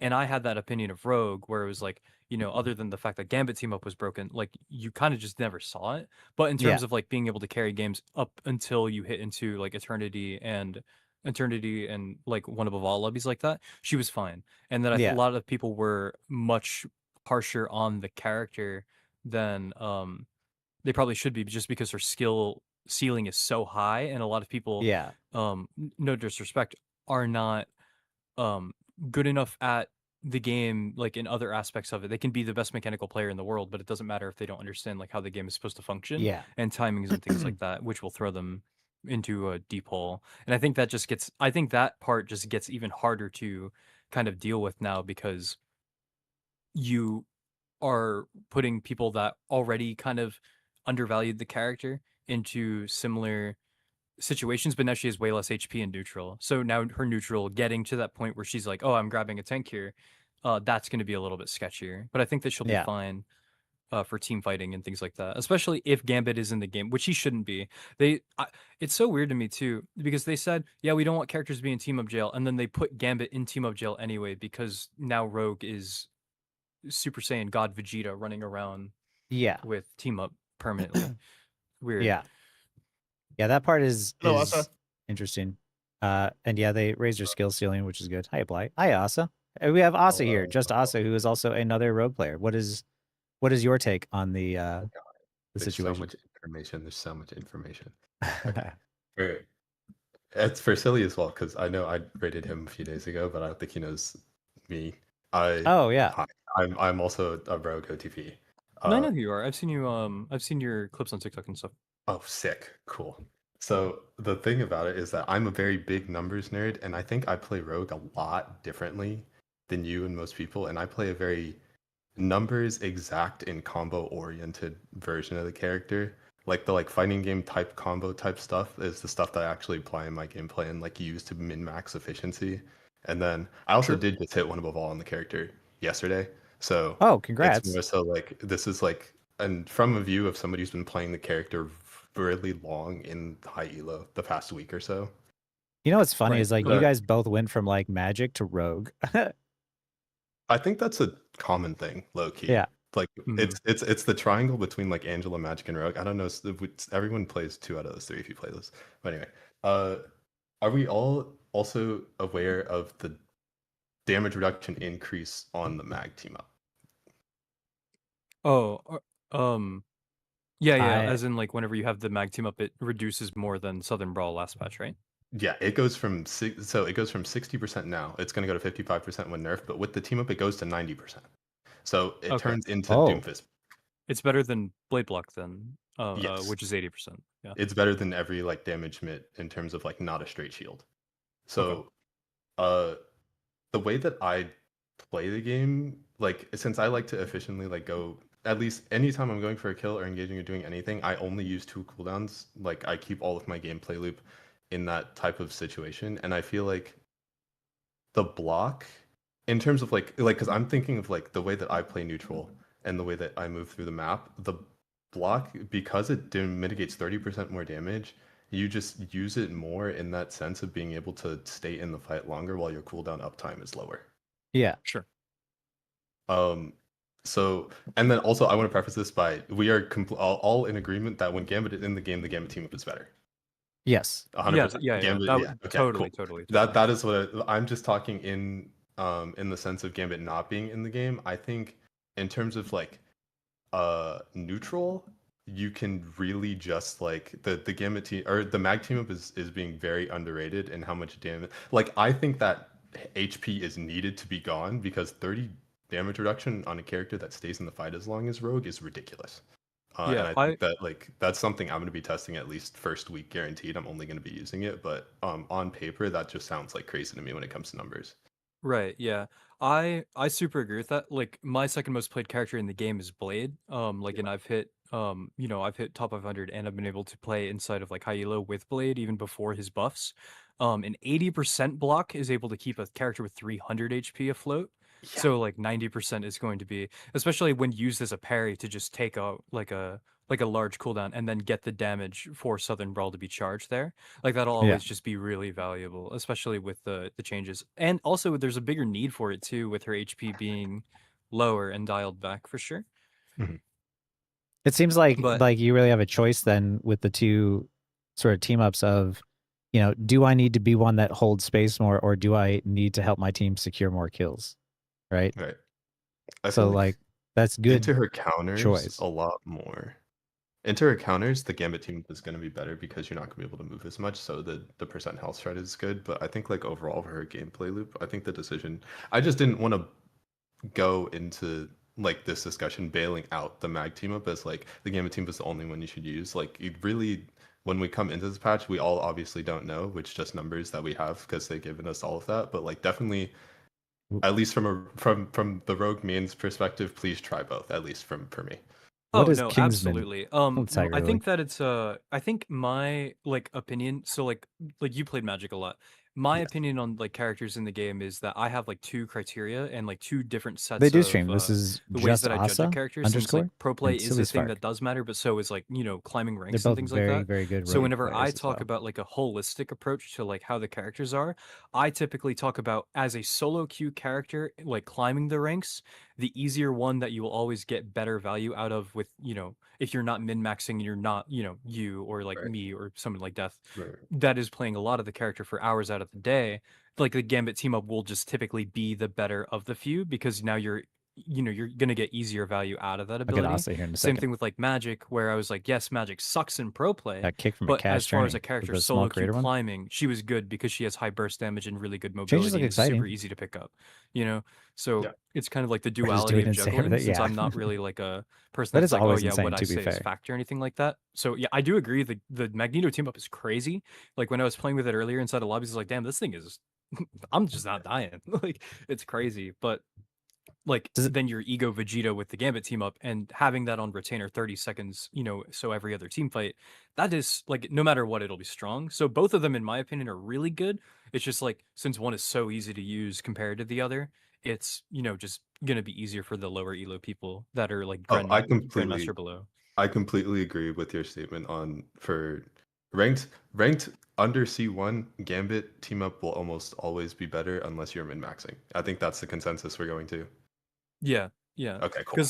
Because I think that like we can both agree like Rogue is like there's a large portion of people that still think like even last patch that Rogue was bad. Even though, it's a character Oh with yeah. constant CC, super duper easy to hunt mismatches on, super like other than like maybe Thor in terms of how oppressive and annoying it is to fight as a damage character. Like I genuinely, other than Wolverine, who you can still just choose to leave, he can't really chase you down because you're just so much faster after he uses leap.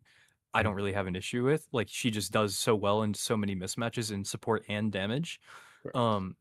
It's just so rough. My thing was that I'm just enjoying that there's like more of Oh my the God, Samantha! option to Thank you so now much for the take a raid. tank I didn't know you were raiding and or streaming this prioritize late. that How over were your needing games? to take a damage to secure your kills in a super duper consistent and what's the word I'm looking for? Efficient fashion, since that was 20% damage, which is so good compared to everything else.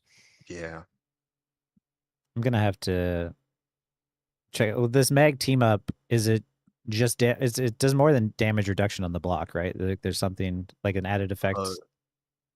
So that's the charge effect for Charge Fist. Where there's a bar that fills up as you take damage with your block up. Yeah. That fills up to 100 energy. I'm gonna give the exact numbers for this. Sorry, we're gonna nerd out for this for a second. So Yeah.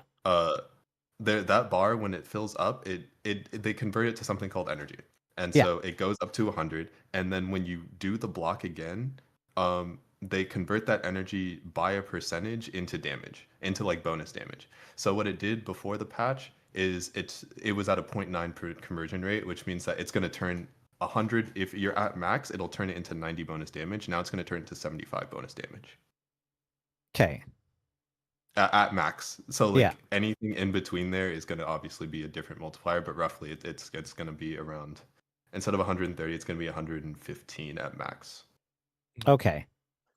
So the damage is there is extra added damage, but it's put into the Southern Brawl attack, or Yeah. the right click, left click thing. Yeah, and then the weird, I need to see how the wall bash thing, how much that actually affects the break points of bash, because that doesn't it doesn't say it, but when you have mag on the team up, it also gives you a bonus damage when you hit a wall, which is an extra 60. Wait. So you weren't kidding? Like, it's an actual Doomfist punch where you punch someone into a wall. Yes, it is. It is like I was Oh. joking when I made the guide for 8.5, like, oh, they're just making Rogue Doomfist, and then they did this change of like, oh, they're actually just trying to make Rogue Doomfist. It was so No, it's so wild. Even base, that damage on the punch if they hit a wall is like half of a 275 HP target. It's crazy. Like, it's not anything to sniff at. Oh, that's more CC that she could get then, because you could literally just knock someone away. No, like, how far does it send them? I don't think it sends them very far, but I think with No, not Rogue's really. Hit, you're fine. Like you can drag Okay. them with E if you really want to. Yeah, or You like can fatal position it with attraction in the attraction. air. Yeah, it's fine. There's plenty of ways to position for it if you really Especially want to. because, like, as far as I know, I'm pretty sure it's just anything that is an entity that stops your movement. So Groot Wall, the cart, anything like that will count. Yeah. From what I was testing earlier. So it's not like if you're not in a wall. Some points will be annoying, like some of the ones on like Krakoa. I would just be like, I probably wouldn't run this ability that often, but Yeah. like because it's going to be situational depending on where you are. But Yeah. on maps like Clintar, that thing is going to be a really big truck, especially in hallways where you have 90% damage reduction and they Yeah. have to shoot at you because there's nowhere else to look. It's still going to do a lot. It's going to be really, really obnoxious to fight. People in the chat said wall collision damage is 60, and it's an Emma kick far, which is pretty decent. It's like an those two kick things. far. Oh, that is way farther than I thought it was going to be. I can't lie. Yeah. Mm. So that's interesting because now this is team up with like legitimate choice behind it, and I think much like how I like the Cloak and Dagger team up for Psylocke. You know, a lot of people were saying like, oh, just never use the left click because it's pointless. Like, you know, there's situations that could definitely be used, and it's all about understanding, like you said, like the context. Like, you know, there's times where I'm playing Rogue and I just don't like, I'm basically like solo tanking, so it's like maybe I need the mag team up in order to like stay in the fight longer. Or there's times where my DPS just are not able to help secure kills, and maybe then the Gambit team up makes more sense. So that's where my mind is going. And I think That's good for the especially game. like, yeah, that's good for the game and it's good for player expression. I think this is the reason why too, like, you know, I love Rogue's kit is that, you know, each one of us has a different style of like how we play, but like, Mhm. because, you know, you also are a numbers guy and I am entirely feel. Like, I do not have the combos down, and I go entirely based off of like what feels like the right thing to do. And we each find sort of our own success finding our own ways and like how to play this sort of unique hero. So like adding another element in there of like, oh, like, do I want more damage or do I want to be able to knock them back? Like, what kind of level am I on? Like, what's my team comp? Like, that actually makes me more excited to try out Rogue in the next season here, because No, she's super good. Like I don't obviously think that she's gonna be like some like top of the meta like beast or anything. It's way too early Yeah. to like tell that. But like in terms of everyone, like there's so like the second that we saw that she had less HP, everyone, I think I had maybe over 50 comments in like between both chats and on my YouTube channel just being like Rogue is gutted. And I'm like, Yeah. we don't even have our hands on it. And Yeah. she definitely does feel better, especially because I really liked the Southern Brawl changes that we got last patch. The situations that you use them in were very particular to the point where it was like, you know, sometimes a character already burned a cooldown, you just don't have it, and then now you're just using Southern Brawl. I think that like just the option will be nicer. And also just Gambit team up makes up for Marvel a vs. lot of Capcom that 4 like would be missing dope. damage too. With If you Rogue. do need it. So I don't like I just enjoy the fact that I'm not just running around because I found a lot of the time where I was having trouble like performing well on the character was whenever I was like I need to grab a damage character or else I'm doing no damage, And now Yeah. I can choose to not have to do that and sacrifice the fact that I have 20% because I have Gambit team up or I do have the mag block. And I can grab a tank to kind of mitigate that HP loss, which I think is better than people giving it credit for, because people just forget that Rogue gets extra stats for absorbing people, and that's kind of her Yeah. whole game plan, all the which time. Yeah. was always weird to Like, me. Like, there are people that legitimately think you should use your suction ability to leave fights rather than to grab people for stats, which is oh so God. foreign to me. Like, that's a last resort thing, but like, because like, yeah, for sure, it's the, oh, if I don't use my ability absorption to like leave this fight, I'll die. Then I'll use it. But yeah, it's the benefit that you get from using that ability, and that's why I think a lot of people struggle to understand Rogue is that that ability absorption, which gives you not just an ability, but also stats, and is also a mobility move, creates so much choice that affects the way that the fight is going to go, that how you use that one ability kind of dictates how the fight's going to go, right? Like, Yeah. do I want to use this to stun the Spidey out of his ult? Do I want to use it to grab a DPS and then ult their backline? Do I want to use it to grab the strange shield and block the heals? Like, do I want to use it to grab a mag, use a bubble, and stay alive longer on the point? Like, all of these things is like what makes Rogue such a difficult hero, I think, for people to conceptually think about, is that, for, I think for us, like, when Rogue tickles your brain in a certain way that other heroes don't, it's hard to go to anything else. Like, I understand conceptually how hit scan works, but it doesn't do anything for my brain. Like, I'm not thinking during the fight of like, okay, this is all the stuff I need to take into consideration. It's literally just, oh, can I hit my shots?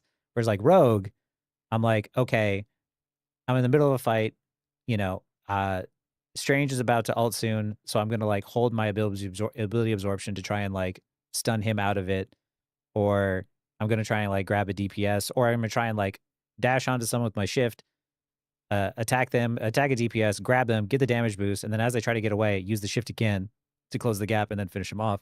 Like, there's so many options to her kit that I don't know. Like, I don't see this like I don't see this one change fully stopping her, with the sound of like, two separate team ups that could either give her more ability to burst, which makes her like an even better off tank, especially have someone like anchoring down a spot for you and giving you time and space to work, or a mag team up, which allows you to actually be able to stay in fights longer, which I think on like defense, like if I'm running like typically what I would do on like a convoy map is I would run Captain America, because he just survives and survives for longer and I can stay alive on the point for longer.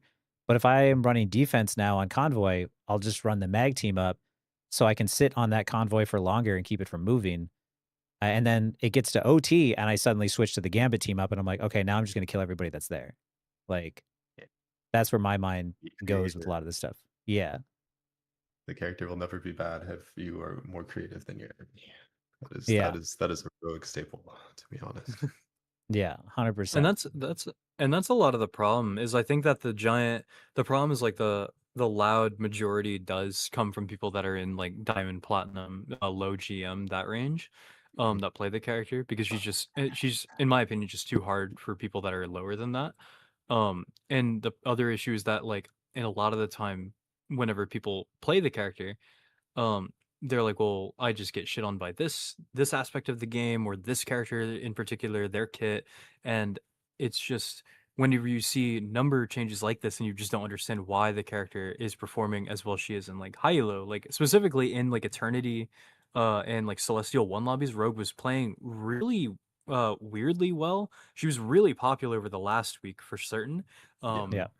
Whenever I was playing, and I think that's just because, again, in terms of like dealing with damage characters and hunting mismatches, I can't think of another character other than maybe Thor, who was, weaker in my opinion than Rogue was last patch, that is better at doing it, because she just Yeah. CCs you for 50 years and you can't move in a 1v1 and Yeah. she kills you. So, but the problem is like people in low elo, like, platinum, diamond, grandmaster, even then they just walk down main, so they don't really understand. So whenever they Yeah. see a character being like, oh yeah, we're nerfing these two aspects of our kit, and they're like, oh, Rogue just died to CC anyway, but they don't understand why you can mitigate that problem. To them, it's probably like, what the fuck are they doing? Like, why are they nerfing this character? Especially even though they're adding maybe two of the best team ups in this entire like roster that we're getting. We don't know yet, but on paper, like we know how good Gambit Rogue team up is. That thing is a nuke. Like you drop Oh that yeah. anywhere. Now you have Ego Vegeta running around in the backline. If Gambit is open, like what do? You know, so I like, you get have to nerf kills. something. Yeah, with that team up, I get kills that even I think to myself, I shouldn't be allowed to get these right now. Like, Yeah. I'm just bullying a Strange that's at the front there who he gets to like half health. He tries to shield out, and I'm like, oh, I'm gonna activate the team up, and I'm just gonna kill you. There's nothing you can do now in this situation. You're just gonna Yeah. die. Even if you tried to escape, I can follow you with my mobility and just delete you. And you know, to even have something like that on like a diet version would still be incredibly powerful in her kit. And you know, uh, I was playing a game with Infernacion Ally the other day where like legitimately like a Star-Lord was like ulting in the air as I chrono kicked up to get to him, grabbed him with fatal attraction, and then beat the crap out of him and killed him.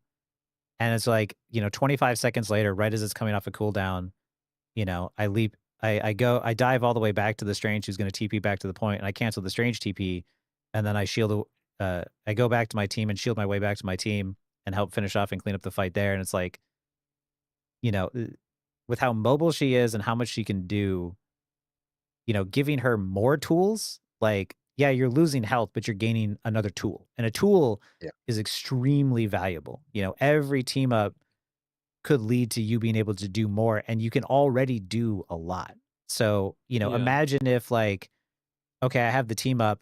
I don't have fatal attraction because I used it on somebody else beforehand, but I can close the gap to the Strange, and even if people are standing in front of him, maybe I can Doomfist punch him back into his spawn room so it cancels his TP as well. Like that's another thing now that I can think about of like, okay, maybe this will give me another tool in which I don't need fatal attraction. Now if I want to stun someone, now I have another way to stun someone, which is like she was already a like I've always called her a bouncer because if there's ever somebody who's a problem, you know, I never had too much of a difficult time. Like if I'm going up against Wolverine or Daredevil, all these other characters that might, or Iron Fist, these characters that might give me trouble as other tanks, like as Rogue, I don't feel weak against them. I'm like, oh, I can outplay you with Rogue. And so giving me another form of like, you know, crowd control, another ability or more defense, like, I don't know. It gets my brain tickled in a way that I'm curious to try. I'm trying her out a lot, especially because like I've just been playing a lot of Rogue this week because there's just too many DPS mains anyway. But I'm excited for it. Yeah. Especially like a lot of people are still forgetting, like, because it's the easiest thing to forget of like the fact that we just got a billion team up changes in the team up system itself. Yeah.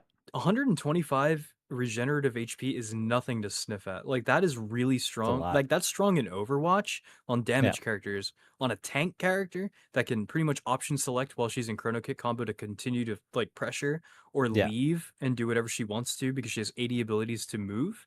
That's a really big helpful like tool. So that way you can choose like, oh, well, I'm low, I can just dip. I can just get this Yeah. HP back. You can't do anything because there's very few characters that you're, you know, kicking up that are going to burst you in the air while you're up there. Yeah. In a solo queue environment where people are super uncoordinated most of the time, that you can just, oh, I'm just gonna fly away and leave, and now you're getting your HP back. You're full HP again, ready to go. And even if you're not full, you're pretty much there, assuming that you Yeah. collect a health pack. Like that's really good. So whenever people are like, "Oh, we lost 75 HP," yeah, but now you have 125 HP that is regenerating 225 every 5 seconds. Even better, yeah. Like Yeah. That's good. that's not weak on a tank that A is hyper tank, yeah. mobile. That's really good. And it's not doing it based off of like a flat number. It's doing it based off of like percentage. So like it sounds like everybody, whether you're a DPS support, no matter, you know, how big or small your health bar is, it will recover at the same speed, you know, percentage wise in comparison to like your health pool. So Yeah. you know, being able to dip out and after 5 seconds, you know, if you're going and you grab like you dip out, you grab a singular health pack and you play safe for 5 seconds. And that same time that you're waiting for your cooldowns to come back, your health is coming back too. And soft engages are going to be super strong. Now Ply says, yeah, you can easily like dip in, create a little chaos, and then dip back out. It's going to be so much easier to bait cooldowns. It's going to be so much safer. Yeah. You're not nearly as much death threat. Especially like again, Overwatch like damage characters, everyone in that roster had that ability, and when that happened, damage felt way stronger that same patch because being able to regenerate HP and not needing to get help from your supports is really, really, helpful. It's a super duper useful gimmick. Yeah. You put that on a mobile tank, that's even better because now that's a character that traditionally she's got long cooldowns, and like you said, Yeah. you're just waiting anyway.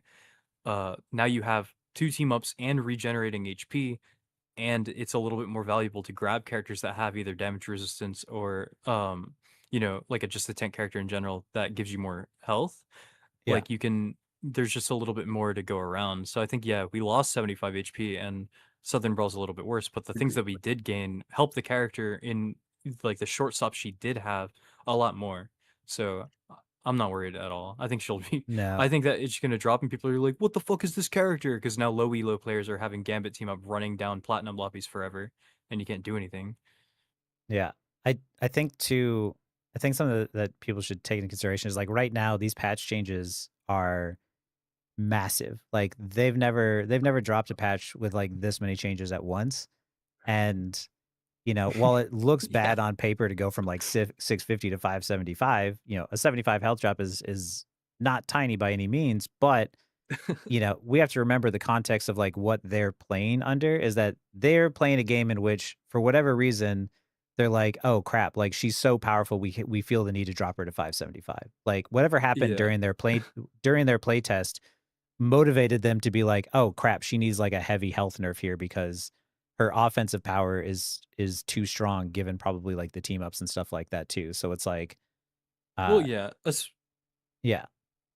Like especially like when you watch the Ignite tournament and things like that, and Rogue and Gambit are left open because they defend the I Gambit don't ban. know about the 100 HP Those for Cap. games are like Maybe? super degenerate. Like it's super like corny to watch. Like just Rogue run it down. They Yeah. knew. Like there's no way they didn't know. Like watching that happen in like a tournament setting, they're like, yeah, this is gonna be super duper hard to deal with in anywhere else anyway. Like they're obviously helping ban because if they defend, from what I understand, there's a way to block the ban on a character in like Pro League or something like that. Yeah, protects one.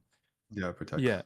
And then if you put Rogue, because they're playing this patch in Ignite this week, if you put Rogue and Gambit as is in that, and Gambit is protected and Rogue is like open, I can't really imagine that's going to be a very fun time to watch because while everything is new, Gambit team up on the field all the time with no cooldown sounds like a really, really big issue to kind of resolve on the fly. So part of me also thinks that it's a very big like, they're taking the gun away before they have to deal with an issue that's like everyone talking about, yo, they added the new patch and now Rogue and Gambit are running the lobby because it's so new that people are just going to default to whatever is strongest and easiest at the time before we can really delve into what is actually going to be meta. To the point, like, I've got people being like, dude, Blade is the second coming of Christ. And I'm like, guys, we just got the team ups, guys. Like, Blade was dog shit for a long time. Like, let's calm down now. Like, Yeah. maybe he is, but it's a little early. Like, That's something that like I always try to stress to everyone whenever I go over patch notes, whenever I talk about these things, is to remember that games need to be played. Like we can theorize a lot and have ideas when we read the patch notes and like think about how it's going to be, but the thing about gamers and being a developer is that you learn that like how creative everyone is, right? Like even when you create something, people are going to do things with it that you didn't expect. And I think a good example of that is exactly with Rogue and the three of us here is that all of us play Rogue, but we each have our own play style and we each do different things. And you don't know like what's going to happen when the new patch drops and all of a sudden we get all of these team ups and each one of us is going to play Rogue and we're probably going to each find a way that works for us. And that's something to sort of like remember is that like even when it comes to like all this stuff, like people got to remember too, is just like I say with tier lists and all the other shit, like the tier lists and stuff are bullshit. What matters is like how you play the character more than anything. And all these changes and everything else, like all that matters is like how you play these heroes. And we are not going to be able to figure out everything. Even when the patch drops in the first week, we're not going to understand how to best play this game. Like it is how long Rivals has been out for a year and 7 months ish or whatever at this point. Yeah, And going on 2 years. yeah, and still to this day in upper at upper celestial lobbies, I can't convince people to like take cover, take angles, or not pump damage into the tanks. Like the community has gotten better, but it's going to take time after these changes get implemented for the community and everything to really learn how to best utilize them and min-max them. Because like you said, like saying that like Blade is now the second coming of Christ, like when it's when we're just looking at patch notes, like we have don't know no what's idea. going to happen. We have no idea. But that's the exciting part, is now everything is fresh and new again.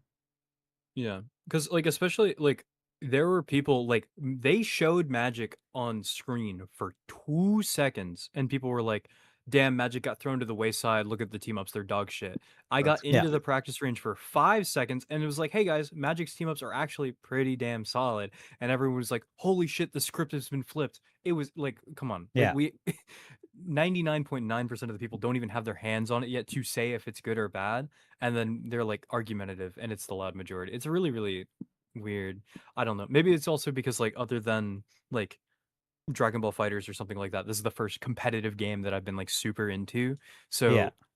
whenever I hear people like talking about it, I'm like, I really just can't fathom like how people will just like doomer post about it, but like, yeah, this is so dog shit, as if their character has become Squirrel Girl overnight or something. Like it's so That's weird. like that goes to the Rivals community as a whole, though. I think like how Yeah. like content absorb, but that's like a whole different conversation. Oh yeah. It's just like a base story. Like ask us in 2 weeks. Yeah. Like that's what I tell everybody that asks me. It's just like ask me in 2 weeks and I will give you an actual answer. But right now, there's literally nothing to say. Yeah. Yeah. It's the same for me when people ask me things. I'm just like, I haven't touched it, I haven't played it, so I'm not gonna guess. I can look over patch notes and I can just like theorize about like why they did certain changes, but without being able to play it, it's hard to say. And with a patch this big, Coach Mills was asking me, because he was doing his podcast today, that they normally go over the patch notes and review it. He's like, do I even review it? He's like, because there's no way to even like talk about this stuff. And I was like, no, Fuck there's no, not. baby. Like, yeah, there's nothing you could do. You can't be like, oh, this is how this is gonna play. Like, no, there's no way to know how this is gonna be, because it will be a completely brand new game. And you know, I do think that there is a problem, especially with like the Rivals community, Rivals players, where you know their obsession with thinking of like what is meta or what is powerful, like really hinders them. Like, and I'm sure that we all get it as people playing, you know, people who play Rogue. The amount of people who are like, do you need to be on Rogue, when it's just like what, you're 3 and 6, I'm 4 and 1. Like, what do you mean, do I need to be on Rogue? Like, Yeah, why am I gonna everyone in listen to you? Rivals has Yeah. an exalted brain that has seen the next light or something. It's Yeah. so hard. And then it's gonna be even worse when tier lists of the early season on day 1 come out. I'm Yeah. Because there so are creators like excited. yeah, like Flats, like all love to him. He said, and I quote, "Yes, I put shit wherever I feel like it should, like even if I Yeah. don't agree with it, if it looks like it'll start conversation, I will put it there." He said that verbatim whenever he put Spider-Man in S tier. He's like, "I'm just gonna get crazy." And everyone's Yeah. like, "Damn, Spider-Man the best character in the game." And I was like, "Come on." Like there's Yeah. actually no way that people legitimately think that Spider-Man is one, right? No, Yeah. no. There's- Like it was bad. there's- Celestial Lobby's banning Spider-Man every game. Like I don't get it. Yeah, I know too, is the reason why, like, you know, I've told people, I'm like, if you want a video from me, it's not going to come out day one. Like, if I'm going to come out with a video, it will come out weeks later when I understand. Month 2. Yeah, month 2 when I fully understand like what. Ask me next season what I thought. Yeah, like there's no way to really form any coherent opinion, because I remember some people when Black Cat came out originally, like, this character's dog shit. This character's terrible.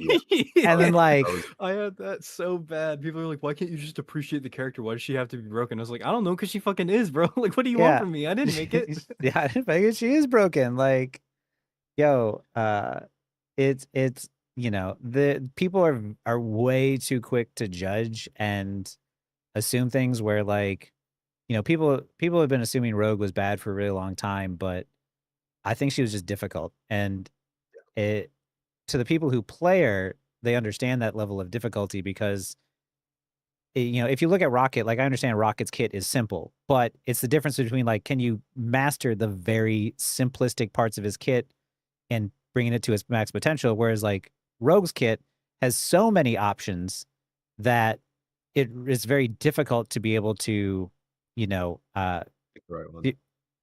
to what? To pick the right one. Yeah, exactly. To pick the right one and make the right decision.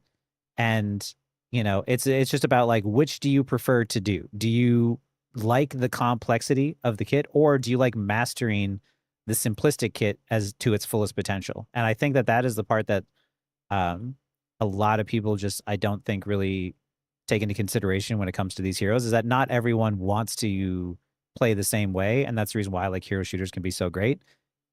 You know, you can have complex heroes that throw hands. You can have heroes that shoot. You can have heroes that are, you know, swinging a sword or mid range or long range or, you know, all different types. And, you know, it's all about sort of like what appeals to you. But also, like, I will say, you know, also for like accessibility, like some people don't have the same abilities as others, but Rocket is one of those characters that he's incredibly simplistic in his kit, but his carry potential is lower because of it, in my opinion. But he's accessible to a lot of people for different reasons, even for, you know, disability reasons and stuff like that as well, that still allow them to play, where it's like, if you have a good understanding of macro, you can still play this game. And Rocket's a good pick for you. But if you're really good at data and combos, like you are, Asa, you can play you can play Rogue. And, you know, and what I also really appreciate too is like, you know, and why I love also watching your guys' streams and you guys game is that you guys play the heroes that you want that are fun. You aren't, you know, you aren't slaves to being like, oh, this is what's meta right now, so I have to play this. You're like, no, I just like doing this because this is what I enjoy. Like, Oh yeah, man. I've been getting slurred off the game since I picked up Bladen the season he came out, man. It's just been Oh, it's been yeah. a great time. Because I felt like it. Like I don't know. Yeah. Yeah, like, and that's the other thing. Like, it wasn't like, oh, Rogue seems like she might be in a rough spot. Like, if people are legitimately like, damn, that 75 HP, damn, she might as well be Wanda. Fuck it. Like, Yeah. Yeah. I was like, I played bad characters. Blade, when he came out, that character was actually unrunnable anywhere after like Celestial 2. Yeah. You can't tell me that 75 HP is going to make Rogue have no legs. Like, I don't. I agree, Bright. Like, I can't. Like, there's no way. Well, it's the same. I got it too, where people were just like, oh yeah, like, you know, Rogue is now, you know, an amazing tank because she got buffed. I'm like, dude, 2 seconds. She got a 2-second buff in like the patch previous to this. Like, people are saying that now she's good when it's just like it was 2 seconds. It didn't like fundamentally change her entire kit or playstyle.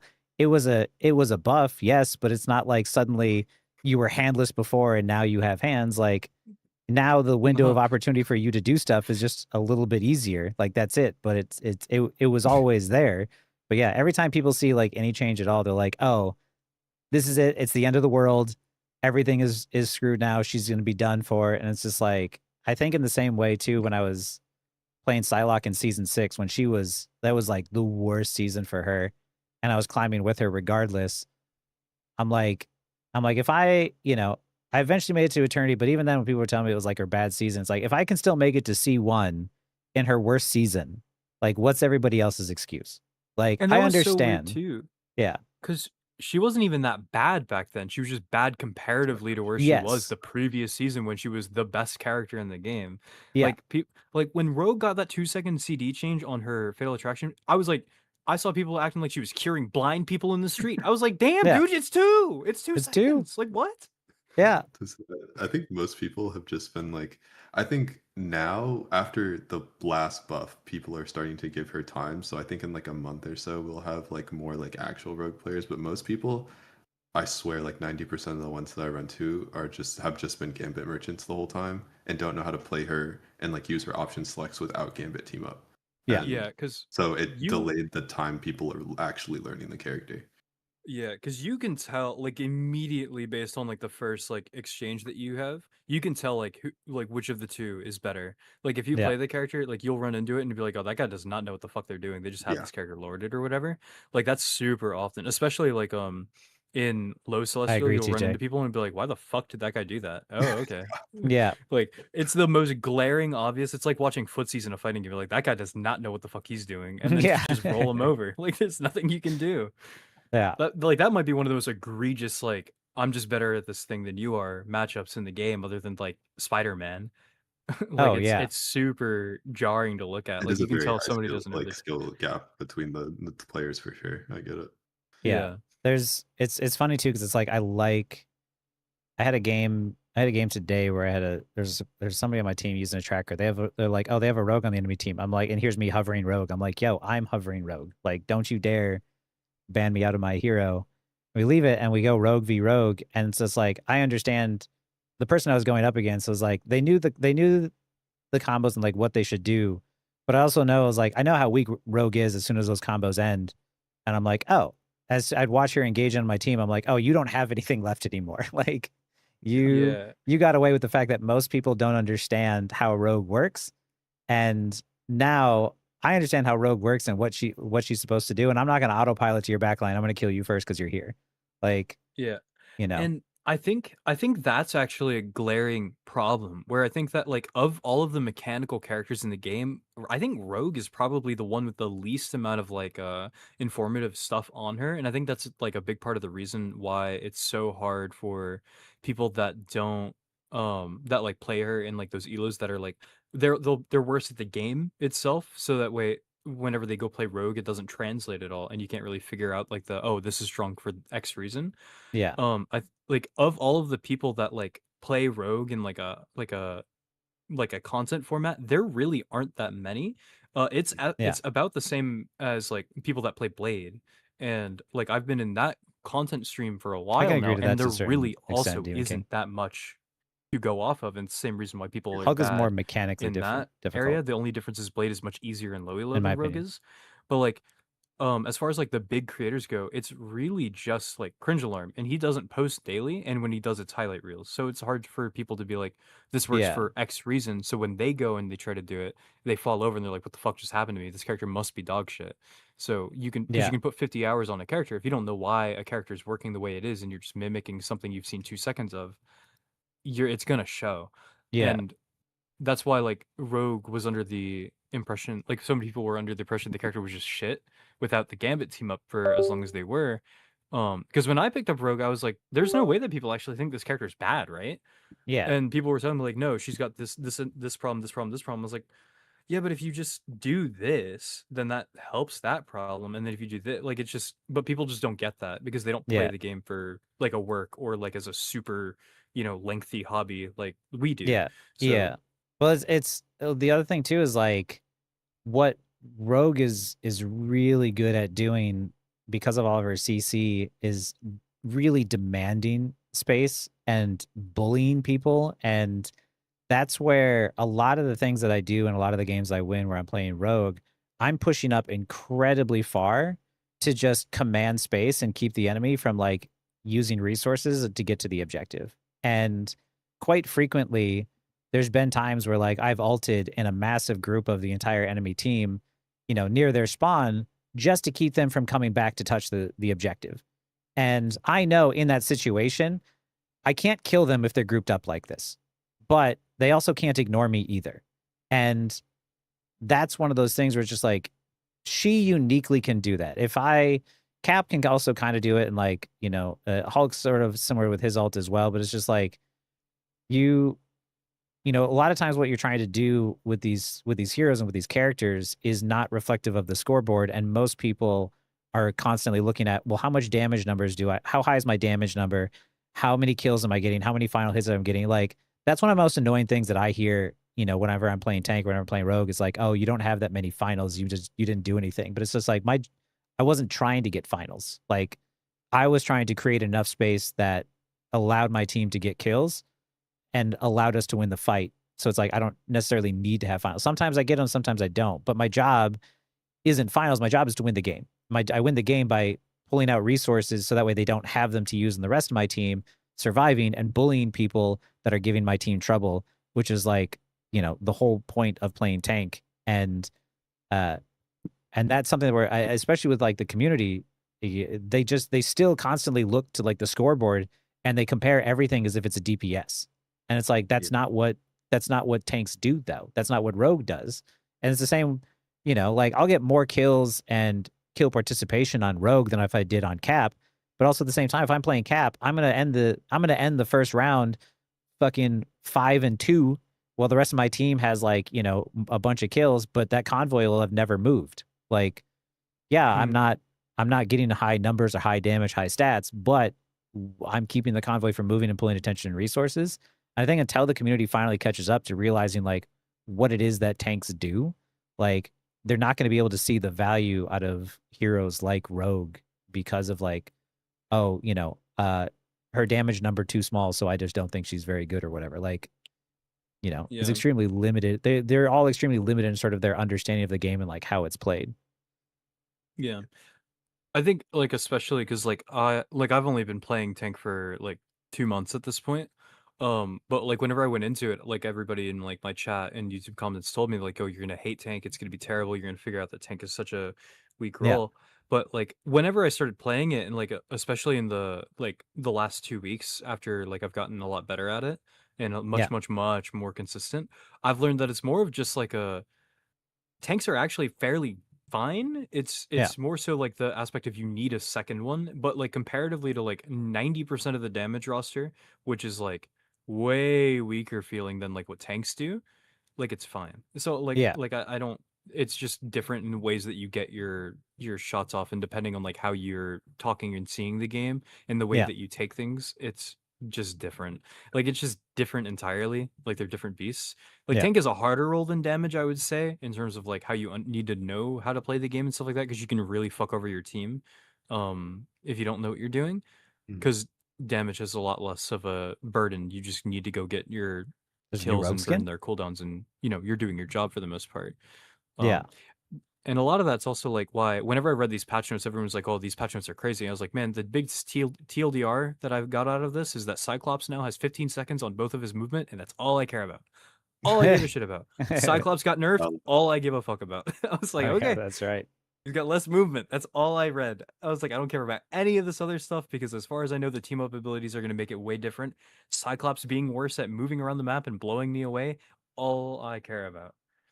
That's I don't valid. give a fuck about honestly. 75 HP, and I don't give a fuck about Iron Man now having Gamma. Like, I just care that Cyclops can't push me away, and we'll figure out the rest after that. Yeah. Yeah. There's I forgot even just to think about like all the other heroes that have gone through changes, because I'm like I was focused. I just kind of like looked briefly at like my heroes and was like, oh, like that looks pretty good. Like I don't even want to open the can of worms that Storm is to me right now.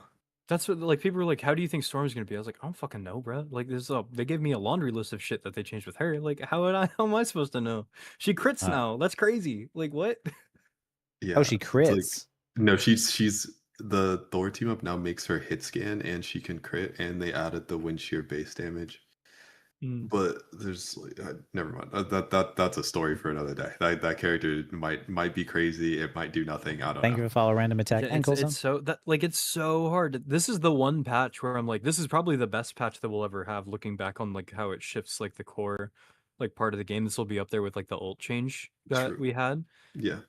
But I'm like, at the quite the same time, compliment, these Shadow patch Fringe. notes in terms of anything that's not team up related might be the most worthless set of information I've ever seen. Like, I Yeah. read through it and I was like, I made sure that I was covering everything, and I was like, I was looking at it, I was like, I can't tell you how this is going to change anything, because every team up in the game covers some, except for Squirrel Girl. I don't know what the hell they were thinking with her, but she got some bullshit. They just gave her anything. But with like everyone else is like, all of these weaknesses that they get are mitigated by a team up of some sort. Like Thor, example, biggest issue, dying whenever he would get close, and then you wouldn't do anything. Now he's Scion from League of Legends and can just revive himself and then kill you to get his HP back, and then he has another life. That's strong. Like that's really crazy. good, and that helps him in a way that he needed. And then I like same thing with like Rogue. She just got 90% damage reduction, and she has Gambit team up for the damage issue that she was running into that people claimed Fibs, I was still get that same problem in unfixable upper celestial like a lobbies. patch ago. It's crazy. They You still know, don't so I'm understand. like, I don't like these It's patch less notes now, but mean it's still a nothing to me problem. other than the fact that like the meta character that just came out, I'm surprised they changed whenever it took them 2 seasons to do something to like Elsa or Black Cat. So I'm like, Yeah. My PSA is now that every character has so many tools, if you are trying to learn a character, change your playstyle before you change your character. Yes. There's so many, like even just changing your team up and then changing your thought process on how you play will help you in more situations than you think, and sometimes like that's all you need. Like don't force yourself to get off of a character just because of Mhm. just like small things, and like open your brain, think a little bit while you're dead for Yeah. your 10 seconds and then go back into it. Yeah. That even is. characters like Wanda, shit like that, like Yeah. she got some stuff. Yeah. And that's such a good thing, that such a good PSA too, because I frequently have too many people just constantly saying like, oh, you know what? Like this isn't going to work with that team comp. You should switch. And Mm. you know, in all of my games, even in Celestial, people are just like, yeah, you need to switch because you know, that's just not going to get value here. It's just like, wait, what? Like, oh, you're playing Rogue, but they have an Emma, so you should automatically swap. And I'm like, Emma's one of my favorite ones to go into. Like, what do you mean? Like, I grab diamond form and I can dash straight to their backline in diamond form. Like, why would I ever want to give that up? And Especially now yeah, with especially mitigation now. after the HP nerf. Like, Yeah, The amount of people that just don't know not to play Emma to that character is so crazy to me. yeah, yeah. yeah, The you get know- diamond form on a big moving target. Like, when it, like, oh, now I can't Yeah. stun the thing that dies to stuns. Oh, and Emma's Oh, yeah. popular. She will be popular next patch. yeah, The only definitive thing that I Rogue can does say beat the crap again out is of like, Emma. yeah, I can tell you who bottom one of the game is right now after Widow got changed. It's fucking Squirrel Girl, and that's True. because her team ups both stink and they suck dick. Like, other than that, Yeah. yeah, everything else is up in the air because she's gonna do the same thing and everyone else is different. But And there's Like, I don't now get so it. many more options, like Asa said, of just, you know, considering changing your play style or changing your team up to and changing your target priority. You know, I had a game earlier today where my supports, I heard them say this Angela's is on the back line. I was like, oh, I know what I'm going to do. And Rogue can kind of bully Angela quite a bit. So the rest of the game, I was like, that's what I'm going to do. If this is a problem, I'm going to bully the crap out of them. Shifting my focus and changing my attention from bullying the enemy team backline to protecting my own helped me win that game. And, you know, with all these team ups and all these things that are happening, yeah, I think that's people really need to remember that, like, how much strategy is involved in this game, that the strategy isn't counter swapping. If it was as simple as counter swapping, you'd see pros just like, oh, well, they would just keep switching heroes, but they don't switch heroes. They change who they're targeting, they change their direction of how they're approaching, like, and with team ups and everything here, like, this could be a new time to like really learn, you know, any hero in the game. Like, you know, Iron Man, you know, could be viable, or it could be more viable. Storm could be more viable. Like, all these characters that people thought were bad might actually be, you know, sleeper agents. Because, you know, for many, many seasons, I've been preaching to everyone about how powerful Rocket is. And everyone's like, no, he's crap. You got to play Luna. You got to play Invis. And I'm like, no, trust me. yeah, that character was dumb last season. Yeah, Rocket was like, crazy. I was like, Rocket is like, when you put him to his fullest potential and you stop just sitting back and holding right click, he is the strongest support in the game. And because everyone else was being a slave to the meta, they're running like a 50%, win rate on, Luna or Invis. And then there's me on Rocket with a fucking 80% win rate that I'm just climbing my way up without having any trouble because of the fact that I'm not listening to what everyone else is saying. And with all these team ups and everything going on, like, this is, I think, everybody's opportunity to just pick up whatever hero they want and see what kind of potential is hidden there. Because as much as like pros and high elo players are going to want to talk immediately the first week or first day as soon as the season drops, we're not going to know everything for a while. And I know both of you are good at picking up on like sleeper picks, hidden from the meta. Like, I think this is going to be a good opportunity for everybody to see, like, okay, what's one of my favorite heroes that I want to like see if I can't push to their fullest potential? Because, this might actually push like the Scarlet Witch with her team ups might actually put her in a place where, you know, she's a perfectly She's amazing. viable or carry. I don't know what her team ups are, but you know, Yeah. Well, like, and that's without us even getting into the can of worms that is Jubilee and what the hell she's doing. Like, that character is revived been a Seer crazy. Ability since day one. Like, Yeah. that character does more damage than damage characters. Like, Oh yeah, I forgot about Jubilee. There's so much going yeah, on. I like keep that's forgetting the about least Jubilee. talked about thing. Oh, Yeah. Like, and that's without the Hood being even in the game yet. She's like out DPSing pretty much everything in the game other than like Punisher. Like, it's man, I mean, it's good times. Like, I'm really, really happy. Aside Totally from unplayable them with the needing team to up, though? address like the Mr. report Fantastic. system and the throwing issue. Like, this was as Yeah. good as the patch probably was going to get. I was worried. I thought they were going to say, "Hey, we're putting roll queue in the game," and I was about to be like, "Well, Marvel Rivals might just put their their nail in the coffin." But no, Yeah. they did everything else that I wanted them to do, and essentially like fix, like, that was the biggest thing that everyone was asking for. Like, damn, team ups are dead, and now they're not. So Yeah. Yeah, all this stuff that they were doing behind the scenes to prepare for this must have been pretty massive. And to do on top of it, still deliver us like a balance patch every month. Like they were working essentially on 2 separate builds then. There's Impressive. yeah, one team working on this entirely different Marvel Rivals and another team that was balancing the main game in how its state was and trying to keep it like stable and keep people interested in playing, like, you know, and to do all of this behind the scenes under a year, like, you know, I really do think that these devs deserve a lot more credit than they get from a lot of other creators, because like this is no small task, and this has a lot of people excited, including like ourselves here, for like, oh, like what can I do with this?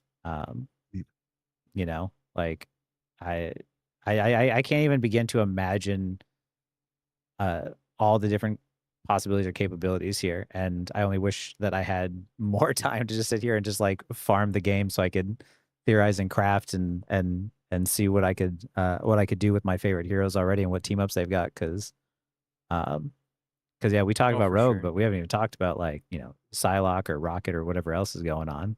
Yeah, the infinite other characters we all play. Mhm. Yeah.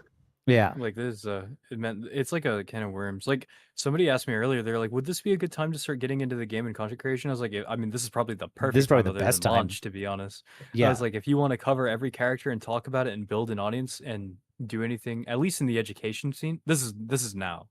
This is Like, now, yeah. there won't be another I guess renaissance like this until a second title, which I doubt will happen because NetEase isn't Yeah. really known for doing that. But I've also been wrong, because I also said NetEase isn't known for fixing their games. Like, they just let them die. And then Guang comes up, he's like, "Yo, double G here. I'm flipping the script." Yeah. Oh, okay. My bad. Sure. Yeah, we were actually working on this behind the scenes and doing all this other stuff as we were like listening to all your guys' videos and podcasts and everything else, and you had some good ideas, and that's what I tell people. I told people earlier today too, is that, you know, devs watch content. Like, they'll watch streams, they'll watch YouTube content, they'll go online and look at Twitter or any other social media. Like, you know, they're people just like everyone else, and I'm sure that there's plenty of people over there that are, you know, tuning into a lot of this stuff and, you know, pulling ideas from wherever they come from. Not all of it is like, you know, entirely original or whatever. It's like inspired by things other people have said or things other games have done. Like, you know, when I was adding features in WildStar, a lot of the stuff that I was inspired to add to the MMO came from playing Super Mario and came from playing Devil May Cry. Like, you just pull features from anywhere, and you never know what you're going to say that might have an impact elsewhere. So it's like, you know, back to what you're saying about like getting into content creation. Like, if people wanted to get into the content creation side of Rivals, now would probably be the best time. Because with all of this new information, it is impossible for any of us to cover it. Even if I quit my job tomorrow, there's no way I could cover everything. I can cover some Rogue and some Psylocke and some Rocket content for the most part, but, you know, even for me, ever since I picked up Rogue, I've been playing less Cap overall. I still play him occasionally, but more situationally. I just like it. You know, it is impossible to for any of us to cover all of this. So, you know, this would be a perfect time for a lot of people to especially find a niche out there. There's Oh, yeah. probably there's probably people who wish that they had other content for underplayed heroes like Iron Man or even Scarlet Witch or something, because there is definitely a vacuum for a lot of the stuff. But yeah, I'm definitely really interested in trying all of these new team ups and stuff now. Like, Keep fun. the team ups already with like the Psylocke team up was always like so much fun to have. So to think of like having this stuff permanently, like that is Yeah. exciting. I'm like mixed about it, and on one hand, from like playing the game and like me knowing I'm gonna have fun, I'm really thrilled. From the other hand, of knowing how the community is, man, I'm so tired already. Like I just Yeah. I Yeah. don't like tomorrow. I'm gonna wake up. It's gonna be some bullshit. This character sucks. This character is broken, and I'm gonna look and be like, damn. Okay, who are they talking about? Yeah. Iron Man. Like, man, like, come on now. Like, what are we doing? Like, we can't. Man, I really hate this new patch. Squirrel Girl might be the best thing in the game right now. Of course she is, bro. Same Yeah. thing with every other character in the game that someone has a reason to complain about. Like, the community really does make things feel more aggravating than Dude, it's they have to be. But like, especially with a big balance patch like this, man, this is just the beginning. When people get their hands on this on Friday, Yeah. I'm turning off my phone. I can't do Yeah, it. I turn off Twitter for like Yeah. a week every time. And literally it's been since season 4. I'm not kidding. Ever since season 4, the first week, my Twitter is off. As soon as Friday hits, I'm gone for like Yeah. those 7 days. Yeah, Yeah. it's starting now. Cyclops got those 2-second like mobility nerfs. Somebody said, "Damn, Cyclops might be bottom 3." In where? Top In tier where? characters? Yeah. Like Well, it's literally when, Shaggy made a short of, when someone asked me just like, oh, but like, like Psylocke's not great comparison to the other characters. I'm like, man, you are not playing in Tap Elo. I'm not playing in Tap Elo. Like, I promise you, I promise everybody, the game, whatever Elo you play in is actually fantastic. Like, because, if you at the point of min-maxing to like the top 500, you start to notice some flaws, and that's where you finally notice the flaws. Like, that's not bad. That's actually pretty good for a game. Like, the doom and gloom of like, oh my God, this game is going to die. This is terrible. Like, everything about my heroes sucks. It's like, when people adopt that sort of mentality and that attitude when, they're playing in Diamond or GM, it's like, yo, you're still learning the game. And there's nothing wrong with that. This isn't an insult to say like, oh, you're low elo, you don't know how the game is played. It's not. It's you're still improving at the game. You've gotten good at it, but what will help you more is understanding those fundamentals, because the problems that you're facing isn't that your hero isn't strong. It's just that you've bought into the doom and gloom that you're not able to do something, and you're looking for a scapegoat where it's just like, oh, I'm not winning this game because I have a rogue on my team, or I'm not doing well because I just don't know the meta heroes. Like, that's all bullshit. Like, all that stuff is all the doom and gloom from the creators that just ends up getting mimicked and picked back up. And it's the reason why like I've never done a tier list ever, other than like a joke one for April 1st ones. I'm like, I refuse to do them. I'm not going to touch them, because that kind of stuff to me is just like, it's so toxic to the community to like be like, oh, I can't play this hero because my hero's bad. It's like, no, like if you're in gold and you like Scarlet Witch, play Scarlet Witch. I'm sure you can find a maker work there. Like, and I'm coming in from the peanut gallery over here. I picked up Thor maybe last season or like season 8, and people have always put him in a low tier. I have like a 60-something+% win rate with him right now, so it doesn't. Tier lists are kind of fucking stupid. Yeah, I'm running around Celestial on Thor and Torch right now. Like, it Yeah. doesn't matter what character you play. it doesn't. Yeah, it doesn't matter. Like, you will still climb when you know how the game is played and you know what to do. Like, oh yeah. No, like in the same way that it's said, like there's always going to be someone better Yeah. than you at Black- whatever yeah, you're doing. the buff. There's always going to be someone worse than you in whatever elo you are in. So that is all that really matters at the end of the day, because you will Yeah. you will beat someone's ass. Like, you will be fine. Yeah.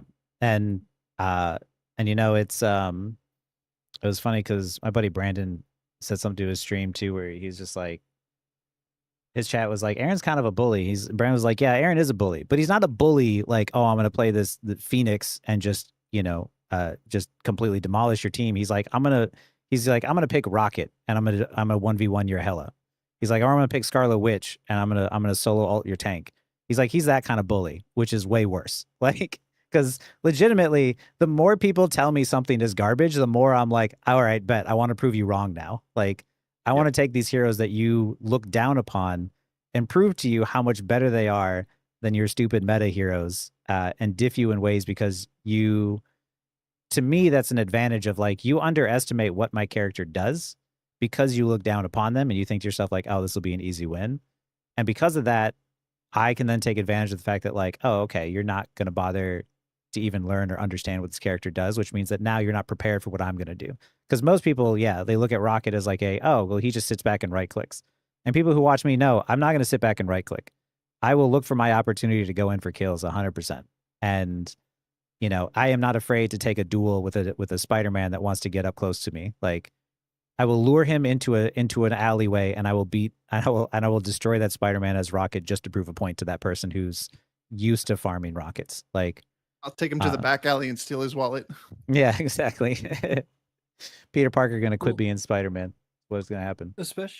Especially because like right now, like Rivals for the most part, like even compared to like other like competitive games that I was like mediocre at, like Marvel Rivals is an easy competitive game with a big arrogance issue in its community where everybody has to preach like they know everything as fact. So the big issue is that like a lot of the people that play the game would probably be better if they would just not Sabrina, think that they good. are Necros's second child and they are set for greatness no matter what. Yeah. Because like Rivals is a fair, like you can climb to Celestial in game time, like alone. And being like decent or solid at the game on any character. It's just the people that take that extra time to be like, okay, well what more can I like push through to get better at it from there? And it's really never that hard for like what we play because the game pretty much boils down to the same loop every season. People say, oh, the same meta is all the time. It's like, no, the game is just the same. Granted, this will probably be the first season that changes because, well, we just got Marvel Rivals 2. So like this could be different in like a month, but at least for like every other season until like proven otherwise, like I'm just going to assume, every season pretty much does play the same way. Even the dive seasons that we weren't in poke meta inside of the rank ladder, boiled down to the same thing with just variations of who ended up getting fought first, which was backline instead of your tanks. So like nothing changes. People just they refuse to learn or get better or take accountability, which is a big thing. And that's why I think that like above all else, the next thing that they need to work on, I don't really care about other heroes or even balance patch for that matter, is like what are they going to do about the community being a toxic cesspool for people to just throw. And like I got like over the last week I've had 2 people throw my game for a bounty. Like that's not like we can't be doing that, like it's a problem.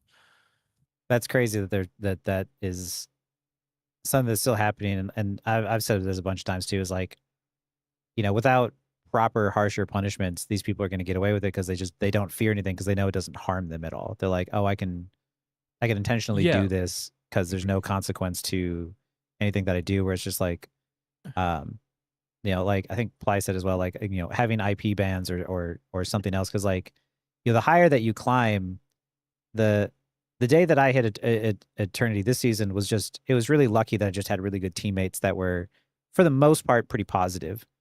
But the higher that you climb, you get people where they're just like, I'm going to run, 4 DPS because fuck you. Cause I don't want to do this. Or like, I'm going to intentionally throw your game or win trade, or I'm going to use a tracker. I'm going to stream snipe.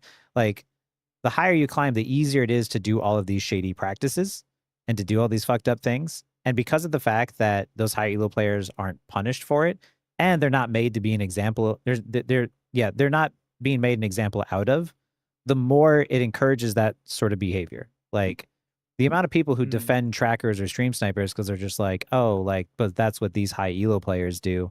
It's like, right, well, that doesn't make it okay. Like, I get that you see other people doing it, but that doesn't mean it's a good thing. And to me, especially, this is the reason why like I harp on like pro players a lot too. Is it's like those guys are a lot of them influence the community, and until any sort of accountability is taken to them to be like, hey, if you are going to represent the game and represent the pro scene, you have to behave in a certain professional manner, in a certain way. And, you know, the toxicity online, or, you know, the way they act, you know, in tournaments or whatever else, like all that stuff needs to be taken into consideration. So that way you can encourage a better audience to behave better, because truth is like that toxicity spreads, like, and other people will find it justifiable because they're like, well, other people are doing it, so like, why can't I? And the same reason for people using the trackers, like everyone's using the tracker, so I might as well use the tracker myself. And it's just like, well, you know, you might, I don't, because I am, and I'm never going to do that either. Like I climbed to eternity, and both times I never used a tracker. I never stream sniped. You know, I never used any sort of lame tactic in order to get myself some sort of an advantage over someone else. Like, and I have a small audience, but other people with larger audiences need to put that message out there as well. Well, Last question about because Sai. it's like What would you it's buff about especially her bad ult because like a lot of the time whenever I do team out she has? Do you think she's these, a like whenever I priority stream, ban? like I think bans are too 95% early to of my say. season is solo queue. So Um, like whenever I go and and her I ult, if you were to do buff her like ult, it would just it's need a to be big turn off reworked. from So the you can't really game. Like buff if it. I I think get Sai's if in I a log perfect into the spot. It game and I shouldn't be get called touched. the I'm F gonna be slur honest. and that guy gets banned for 2 hours, and I I hope that said answers your question. fuck magic, and I get banned for the same amount of time, that's a problem. Like that, Yeah. you can't be having that issue, and especially because those people will just go run it back on another account. Like, oh, Right. I don't care. This is my 8th account. Like, that's a problem. Like, we do need like IP bans or something. Like, Yeah. even games that are notoriously bad for like their I say the toxic same with stupid environments, they supporters die this week have versus OP. You can't like play stricter, harsher Halo. penalties for these issues. Yeah, they all say I'm this. sorry, It's Marvel like Rivals shouldn't, like a game that is a lot of marketed people have the for same children shouldn't same have harsher attitude. or less harsh penalties for saying slurs, or for, you know, 13-year-old John to get on Blade because he wants to play his favorite That's Marvel really sad character, to get hear, called the Freeman. N-word, and then It's like really pathetic. Like to that use guy trackers gets for that banned for reason. 2 hours, whereas on League of Legends I get banned for, like, that person gets banned for a week. You know, like Yeah, that makes no sense to me. exactly. Like, Yeah. why is like it's just so weird, and it's been an issue, and it's not like, if they are listening to like talk us about the balance patches, I can't imagine that they don't know about the community issues, because to me that's a bigger problem altogether. And again, that's also because TikTok is out now and things like that. Like short form content is just, it's easier to shit on something than it is to Yeah. you know, hype it up to make views. It unfortunately, the best way to make money on Marvel Rivals, unlike Overwatch where it was like the educational scene, it is to shit on Marvel Rivals. That's the best way that you can make Yeah. money and cultivate an audience. 90% of the people that not 90%, but you know what I mean. Like Yeah. a large number of the people that got a career or like did get a platform doing it did do it through shitting on the game or just making hot takes about taboo topics that are like pushing the grain a little bit because, you know, someone wanted to play X character, I didn't. It'll and I make it don't more care. difficult, That guy's Perry. not playing it in my match. You know, And that's what matters. If it's more difficult, specifically like eventually they'll give up. what Mark Deasy said about the topic, not really him, but the other people that piggybacked off of it, that's a big problem. You know, and that's not Yeah. his fault. Like they did that because they were like, oh, I see the money sign, I'm gonna follow it. Yeah. But like that's just one example of like 15 that are problematic for like, That's the true, future Ozzy. of the game. This is a good step in the right direction because this is something that did need to be addressed, because like you abandoned your core functionality that sold your game, other than the fact that it's a hero shooter with Marvel characters. Yeah. But like I'd like to see something in the form of like, yo, I don't want to log into my game and get a Black Widow and do somebody that called me the F slur into somebody that called me the N-word into a DC. Like I just don't Yeah. want to do it. Yeah. Eventually at some point, like the draining part of the game isn't the game itself, but it's the community. And I agree with you that like most of the creators and most of the people get there by being pissed off and farming that content because it does do better. Like It's just easier to mass produce. it's easier to mass produce. It's easier to get views, to get clicks, to get money. And unfortunately, you know, you're not going to find as many more calm, rational approaches to the game, because you know people have their opinions, and to me it's crazy because like the amount of people who hate this game but still log in to play it every day, when it's like, yo, you can just hop off. Like you don't have to play this. Like there's Yeah. other shit that you can do. Um, and yeah, it's disappointing because of the fact that it's just like, I know that if I put out that low effort, pissy content, you could grow twice as fast, but also at the same time, you're growing that audience that you wouldn't necessarily want either. But like, No, yeah, no, totally. And especially because like it's not this isn't like a new like foreign concept in general. Like it's always that people that think something is in a negative light will always speak louder than people that like something. Like they will always feel the need to go and be like, yeah, I dislike this thing, it makes me upset, and I'm pissed off about it, than people that are like, yeah, no, I'm just I think Marvel Rivals is a good thing. That's why like I genuinely like this game. Like I genuinely have fun. I don't fixing play double it if I bans don't. would be nice, but I don't think we need a fourth But it's ban. easier and people are just louder whenever they're like, yeah, my character stinks or my character's mid, but I suck.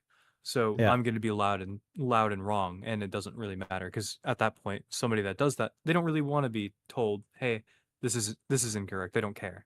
Like they'll yeah, just move on to the next thing that they can grift to. And the same thing goes for content creation, especially like in negative aspects. That's why people like you said Tap earlier, yeah, um his YouTube channel, like he makes really good content. He deserves a lot more like yeah, praise than like what he's given. Like he deserves way more like eyes on him for the stuff he makes, but unfortunately because negative content just sells better than educational content, yeah, it just doesn't work out that way. um yeah. and it's really That is silly sad as because fuck. like a guy like that who Hi. does upload every day, puts in the time, puts in the effort to edit his videos and make his thumbnails and everything like that, Yeah. it shouldn't be, yeah, Marvel Rivals season, like I can see it in a week. Marvel Rivals season 9 sucks because this character's the most broken thing in the game. We need change now. Like it's Yeah. going to happen, and then that video is going to get 50,000 likes, and then we're Yeah. going to get a I reacted to this video, and it's just going to start the cycle all over again. It won't matter. Yeah. And it's It just always is what like, it it's is. always funny to me too how many people are just like, oh my god, this new hero's in the game and it absolutely breaks everything. It's like, guys, there's 6 bans. There's no way that you're bitching No, about like it's how powerful Cyclops is when he very rarely like makes it's it even through the so ban phase. bad. It's so bad, especially because like, man, I hear I didn't EU check servers the are Steam bad charts too. and like the player For the medic, retention of like, this game for like months. People I had hear me it's thinking that uniquely this game worse had somehow. like 10K people on it at most during the day because of how But they yeah, it talked does make about me it. sad I how look, I'm like, why are bad we the talking youth is about these this game days. I dying? don't know It's what at happened. They're more toxic than 150K. when I was Hello? younger. Like, are we playing the same video game? Like, oh, Not Marvel even, Rivals has fallen off. Damn, not even dude. Like, counting okay. consoles. Like, Yeah. Like I But was legitimately baffled, and I was like, "Damn, okay." I was over here thinking, like, "Man, should my career really be in Marvel Rivals, even though I like this game?" I guess. Like, man, I looked and I was like, "Oh, never mind. I'm chilling." Like, what? yeah, I had someone try to tell me, I think it was on Twitter, about like how the game was dying and how it was falling off, and in the screenshot they showed like a zoomed in like player how many players were playing at like the start of like season, it was like season 6 or something, and how like there's always like a spike right when the season starts, and then there's like smaller spikes at each season. But then it also showed like the zoomed out graph, and how when you zoom all the way out, those spikes basically disappear and it's just basically a straight line.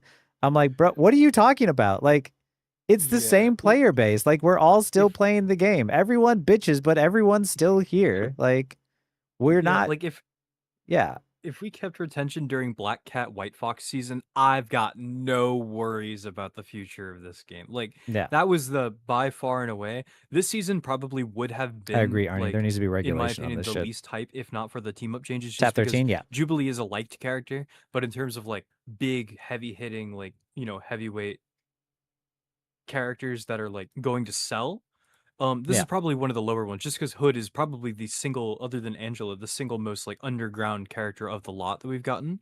Yeah. Like him and Dino. So like if we got Black Cat and White Fox, which is like Black Cat is the heavyweight character in terms of popularity of those two, and we did fine, even though that meta was actually dog shit. Like that was a That was terrible terrible. meta for the game's balance, and people were so bored with the game, and we kept our attention. I've got no worries, man. Like Yeah. the only thing that is like worrying me is like overseas, now that's a problem. Like the game is Yeah. super unoptimized for anywhere that's not NA. It's really bad. They should fix that. Because I was Yeah. watching like people try to queue in OS, 30-minute queue times in Diamond. We can't be doing that shit. That's crazy. No, I that's wouldn't play. Like that no. sounds so bad. That's a whole other problem too. And like, I get it. As someone who's worked on the development side of things and then on the Unreal Engine, it's not the Unreal Engine. Everyone always likes to say, "Oh, it's an Unreal Engine problem." It's not an Unreal Engine problem. It's a lack of experience problem. In that, you know, if you suddenly took, like McDonald's employees and said, "We're going to have you open a full scale restaurant, you know, sit down restaurant," suddenly you have the manpower, and even if you have the money, it doesn't necessarily mean that you have the experience needed to how to run things efficiently. So you'll make stuff and you're going to learn along the way. And that's essentially like what the dev team did, is that they designed a game that was within their scope, and it's very easy to create things in Unreal, but you don't always understand the impact that it's going to have on performance later and on everyone's different machines. So, you know, from the game's release, it's gotten better, but it is one of those things where it's just like, the problem is that they've already built it, and they've already built it in a certain way. And it's kind of like saying like, "Oh, there's a problem with the house, but the problem is in the foundation." How do you keep it so that way everyone's living in the house, but you're also fixing the foundation at the same time? So now that's the problem I imagine that they've run into, because like, as someone who knows how this stuff works and seen some of the models and seen some of the things, like I can only imagine how they're trying to fix that behind the scenes and try and get it to work. Because yeah, now that the game is already out, it's shipped and it's working and it's running, you can't just go in there and be like, "Oh, let me just fix the optimization, let me just make it so this runs better." Whereas like Overwatch from the get-go was like, "Oh, we know how to build games optimally because we've done it so many times." NetEase, you know, this developer, you know, from what I understand, went from mobile games to full console and PC games with this, which is a absolutely monumentally huge leap for any development team. And like I said, even if you hired people who had experience, they're going to enter in and they're going to look at everything and be like, "Fuck, like, where do I start?" Because, you know, it's not as simple as people make it out to be. Because like once the game is built, changing it is difficult. Because people would be surprised how often, you know, when it comes to coding, like shit's built on fucking spaghetti code. Like it is a shock how much shit runs in this world, that, you know, to anyone behind the scenes will be like, "Oh, like this is a fucking mess realistically," but people don't need to know that part. They just need to know that it's working, or it appears to be working. Yeah, for sure. Especially because like much of the, like, even in NA, I imagine they like, will we at some still have point, the right? issue of like But yeah, every you now get and again apply, you right? get into one You of those know, lobbies that it's like for some reason everyone in the lobby's rubber banding, like it's a problem. spaghetti So I code. can Yeah. only imagine overseas like how that is. Oh yeah. In OS and things like that. Like Yeah. I wouldn't play. Like I would just straight up be like, "I'm not playing this shit," because like Yeah. they have to queue for NA servers. That's why so many EU people play over here as well. And I don't think that they would want to play over here if they didn't have the option to, because they seem miserable every time that they play on our server. But Yeah. like that's besides the point. I mean, I would be too, but Oh like, yeah. NA servers are filled with interesting characters. But That's a kind way to put it. oh yeah, I've heard the characters on the EU that it's not that much better, to be honest. I think Yeah, I there's don't doubt definitely that. something about the internet gamer culture, which is like the whole reason why I got into content creation, was to hopefully like help influence gamer audiences to just be normal. Like, please go into your games and just be normal, so we can get it, so we can change the gamer stereotype to not be so cringy or misogynistic or racist or all these other terrible things. Like yo, when I don't want to tell people that like the thing I like to do for fun is play video games, because of like how much extra loaded shit is attached to that statement. You know, it's disappointing too, because it's like when I hop into, like I said, like I said earlier, like when I hopped into a lobby earlier today, and immediately like two guys on the team were immediately being weird to the girl on the team as soon as we're walking out a spawn door. I'm like, please, like, please just stop doing this. Like, I am begging you people to realize what you're saying and how bad it sounds. Like, every single time I hop into a lobby and like Rivals players start being weird, I'm like, this is why Rivals has such a terrible reputation. Like, and it's understandably, justifiably so. Like, and me personally, I wish that like the devs would just give me power to like ban people at will, because I would absolutely clean up while playing the game daily. I'm like, oh, this guy, yeah, we're just gonna remove him for a week. Oh, this guy, oh, he's removed permanently. Like, screw it, cleaning house. It's bad. Like I Draw Zero Unite, social we've been skills, playing Samantha. like duoing pretty consistently for the last like 2 weeks. Yeah. And like she's talkative, like she doesn't mind like talking to people whenever they're in there. I haven't like the people like that play this game, like if there's like a girl in there, dude, it's actually fucking wild. I'm like, dude, it's feral. Oh, like in the Marvel Rivals comms. I'll be Yeah. like, holy shit. Like the other day nobody said a word. Like the game didn't even start yet. She opened her mouth. Thank said you one for the thing, follow, and so I by was the like, way, can you super get nonstop. can you get on support? I was like, damn. They clapped your ass Dude. just for being a girl immediately. Immediately. She went support. We lost that game because that guy sucked at tank. But it was crazy to look at. Yeah. It's just super bad. My recommendation is for them to do, and although I agree, really, Bright. really It's really don't weird love whenever when devs like have to people do just get this. I'm weird kind of starting to in the like lobby. understand it, lean into it, is to link a phone number or something with your Oh, yeah. account, and then Yeah. if it's banned, you can't use it. You got to buy a new phone or like get a new plan or something, because otherwise, like this problem just won't stop. Especially with the way that like it's perpetuated by like people in like short form content spaces, because it's not really a long form thing. Most long form like content channels don't really, like, if you're getting started, it's really hard to like do that like organically. Like even me, I had a lot of issues I agree, Ply. doing, because I don't post short form content like almost at all. Mine is all like from long form. That's the only way that I've like made my audience for the most part. You I got clips, just got Samantha? into like TikTok and stuff like that like a month ago. So The shoot through I us didn't off, those got notice it punished until hard. like I started watching TikTok more. Dude, it is a fucking fire pit. It's Oh, hell. I Like, agree. The throw it's is so really bad to look at, are because really bad right now. the They best need way do to get something into about. content is short form content. But again, the best way to do that is through hating on shit. So Yeah. it just it gets even worse. And the pipeline just gets bigger and bigger and bigger and so oversaturated that it's gonna turn new players away from the game too. And people just won't want to get into content because they're like, oh, or they will get into content and they're gonna do it for the wrong reasons, which is also bad. Like you got into it for a much more noble reason than me. I started making content because I saw someone playing League of Legends. It looked like they were having fun talking to a Twitch chat, and I was like, I want to do that, and that's why I started my channel.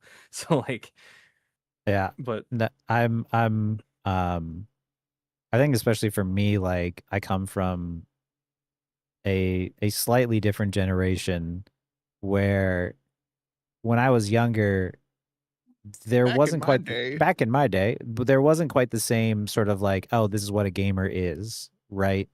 Like, yeah, there was definitely a sort of attitude of just like, oh, boys play video games, because there truly wasn't that many girls that did play games, but there were some. But the obsession and the misogynistic trend that somehow gamers have taken is something that's newer, I'd say, or it was sort of like, you know, the misogynists and the racists saw an opportunity and they capitalized on it. And for me, when I was younger, a lot of the games that I liked to play, I played because they were fun. And never once did I sit there and think to myself, oh, I don't want to play this character because this character is a girl. Like, that's weird to me. And that was sort of a sentiment that has kind of happened more over time, that to me as a game developer as well, and one who is super passionate about game design, what matters is the design of the character. Like, Rogue's kit is fun just based because of how well it's designed. And if you replaced Rogue with a gray model and it was just a literal gray dummy, genderless, whatever, it would still play the same exact way. It would still play fun. And that to me is the beauty of games, is that none of this shit fucking matters. So whenever gamers sort of obsess over all of these other things, where they attach these sort of like, real world opinions on to me, I just wanted to get games back to the whole point of just like, yo, games are just supposed to be fun. Like, you know, full stop. And, you know, like I said, that's the reason why I like hanging out in like your guys' streams and stuff too, is because like you guys play for fun. And my favorite content creators and my favorite streamers are the ones who are actively trying to find creative ways to do things in the game. It's not just like, oh, I just want to be the best. It's, oh, I realize that there's this interaction in the game. I wonder if I can repeat that. I wonder if I can use that to my advantage in some way. And that to me is sort of like, you know, what gamers need to get back to and need to really focus on, because yeah, there's I don't know, there's just so much of an obsession over all of the dumbest things when it comes to these communities, and you know, I think there just needs to be that healthier balance out there, because you know, I am grateful for the fact that I have somehow grown an audience on Twitch and YouTube that you know, are people here looking for a more nuanced take, and people who aren't just like doom and gloom, also such as yourselves, where just like, because there are people out there who are just tired of the fucking angry kids that you know, have never worked a service job in their life and are just pissy on the internet. Like, there definitely needs to be more balance out there. So, you know, that's why I'm happy to like have other friends and stuff who also feel the same way, because there's like, I think this is all just video games. Like, this shit should not be this serious, or people should not be this angry or misogynistic over it. But To play the game. just play the game. Just play the game. Just play like it. especially like for So you're playing for long fun to save my like job? long Exactly. term, Best range like suspect people created that during want the to like Kingsman make situation this still like a there? job Yeah, or like a career or 100%. something. There's way less opportunity No, if thanks you more like about gay cultivate straight man. like an audience, and you do so like by being like Straight an lad. asshole, like piece of shit on the internet, like because Yeah. people just won't want to Found talk to fashion you. big. Like it's real bad. Like I've seen it happen, and people just don't they just don't want to be associated with it. It's just bad for branding. It's bad for like Yeah. being in a community. Like I know I Also myself, don't like even know what being if professional somebody means. I asks me agree, if I Lynn. want to play or something like that, I do like a big check, like a background check to make sure, just because, you know, you do not want to be lumped in with like the wrong crowd of like people Yeah. and how they, you know, treat those around them. Like you'd be surprised by how many people like have a skeleton in their closet, and you're like, yo, this guy's a fucking weirdo. Like I do not want Yeah. to talk to that guy. Yeah. Like even in my experience, like there have been, obviously I'm not going to go into it, but there have been creators that are like, oh, do you want to do this? Do you want to collab with me and these other people? And I go check and I'm like, yeah, I'm good on that. Like I'm not gonna Yeah. put my name next to that. It's just a bad look. So Yeah. it's Yeah. And it's something, yeah, especially you have to be mindful and careful of especially people who just like have no sort of like accountability, or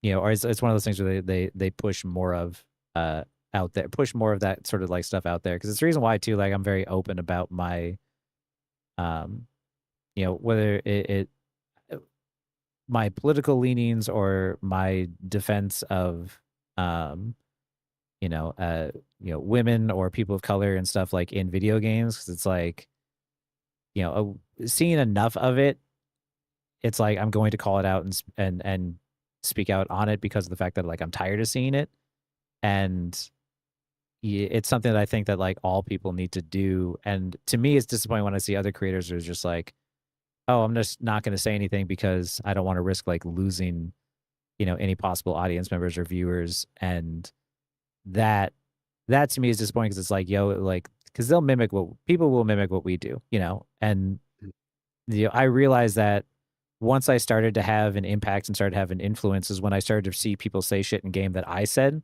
like that I would say on stream or I would say in videos.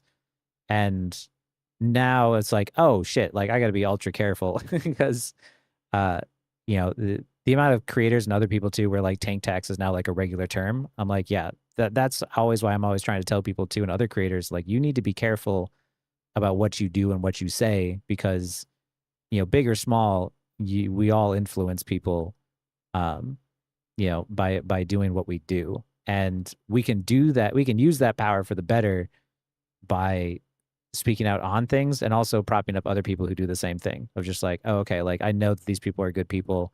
I can speak on behalf of them, and you know, it's also like why I take into consideration like trying to figure out like who I'm going to raid and what not to, of just like, you know, give people shots and give people chances, but also like raid the people I know that are good people that, you know, are chill, and trying to put out a better message than what's already existing out there, because you know there's already enough negativity in gaming as is, especially in these like competitive spaces, that we don't need more of that.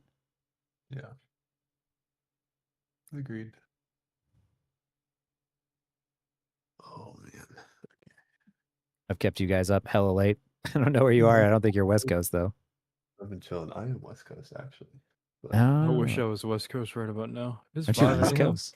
I was gonna say, I was like, I gotta yeah. go to bed. I was gonna say, I was like, I was surprised to see you even up, Smart, because I was like, aren't you East Coast? Me Like too. far? I'm like old, man. Like, man, it's bad. Like, I woke up a little bit ago because I was like, oh, I gotta make sure that I finish this video, and then I was like, oh, Death's on. I'll go chat, and I heard you talking about the rogue changes. Like, oh man, Oh, Ghost, oh cool. Yeah, let me this go ahead escalated from put my like 2 us just cents in. talking about the I just patches looked on up. I was like, Rogue and damn, it's stuff. 5 a.m. I gotta stream tomorrow. I gotta go to bed. Yeah. Did you okay. All three of you, yeah, but I'm crashing. I'm so tired. I appreciate you guys hanging out and having the conversation with me still about Rogue and all this other stuff, and content creation has been fun. We'll have to do like an Of actual like course. I don't know, like podcast episode or something sometime. That'd be Yeah, of cool. course. And it was good to meet you, Asa. It was awesome. It was great to meet you, man. All the Rogue players hanging out. I know. All 4 of us. Have All right. I'll talk to you guys later. You guys have a good one. a good night.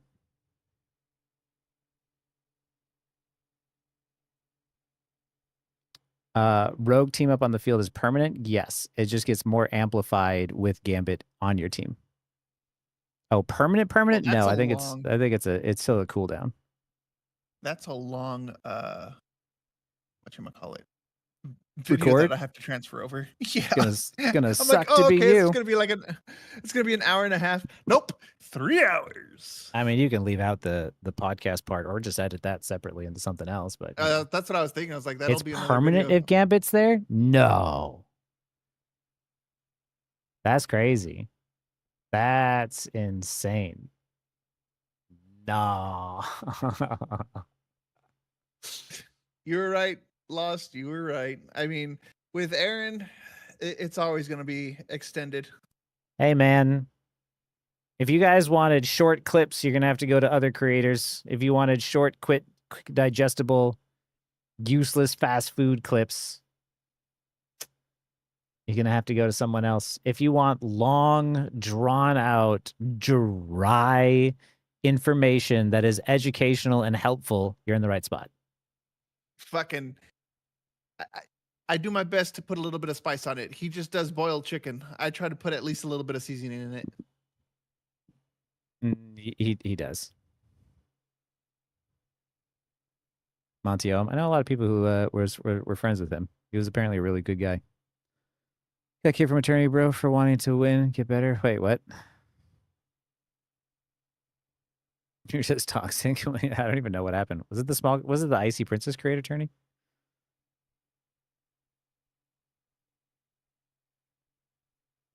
Why the fuck is Stream Elements showing up on here? That You guys are should talking about Ruby, aren't you? little shit. Get out of here.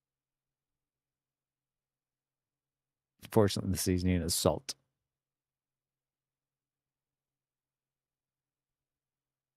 Boy, get out of there. There we go. I am Logger.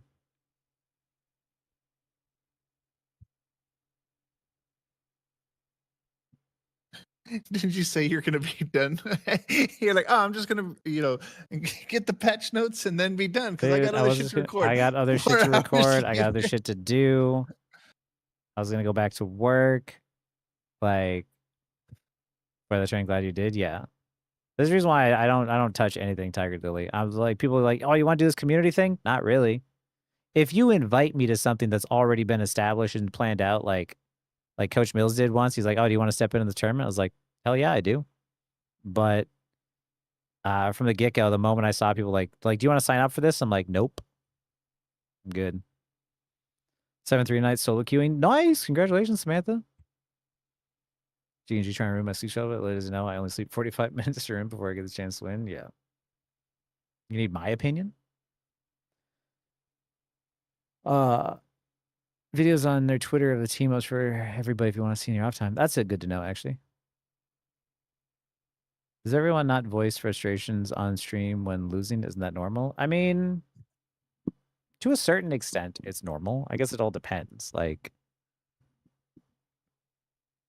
I mean, like everybody the gets biggest problem frustrated, but is it that depends on how you direct it. yeah, a lot of people generalize it. They don't localize it to the moment.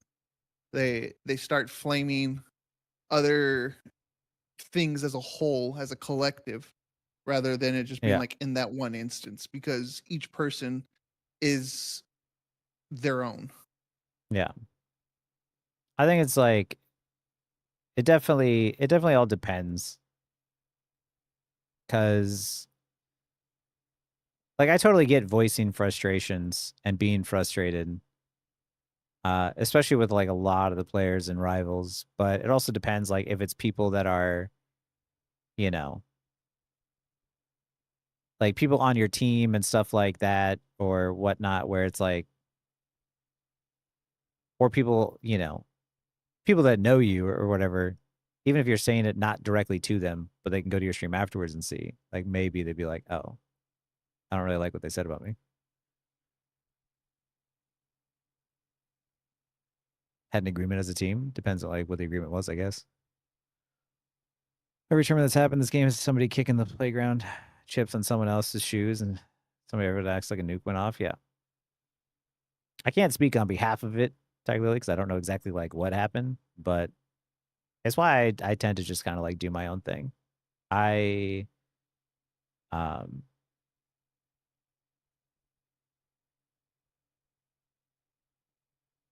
With how much drama is around this community and also like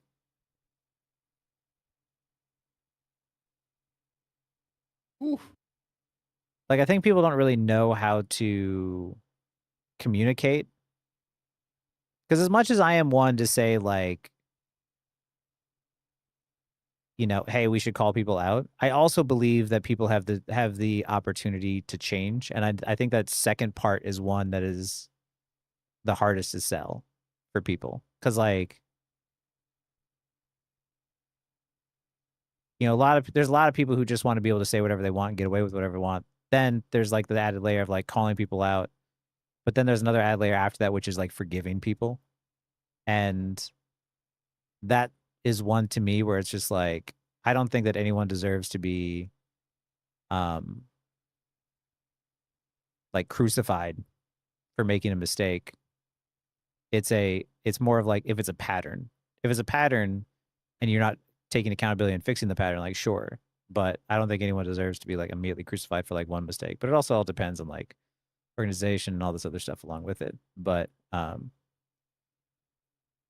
yeah, it's why, like I said, like I just try to do my own thing.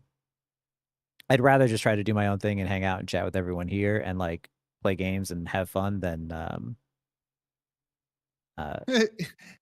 Even Aaron's not immune to pursuing a group of players, idiotic DPS players. Oh yeah.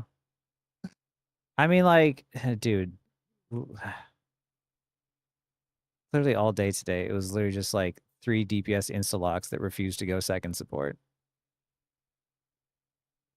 We forget Black Widow lock for the vibes. I mean, if the person's trying on Black Widow, I ain't there to judge.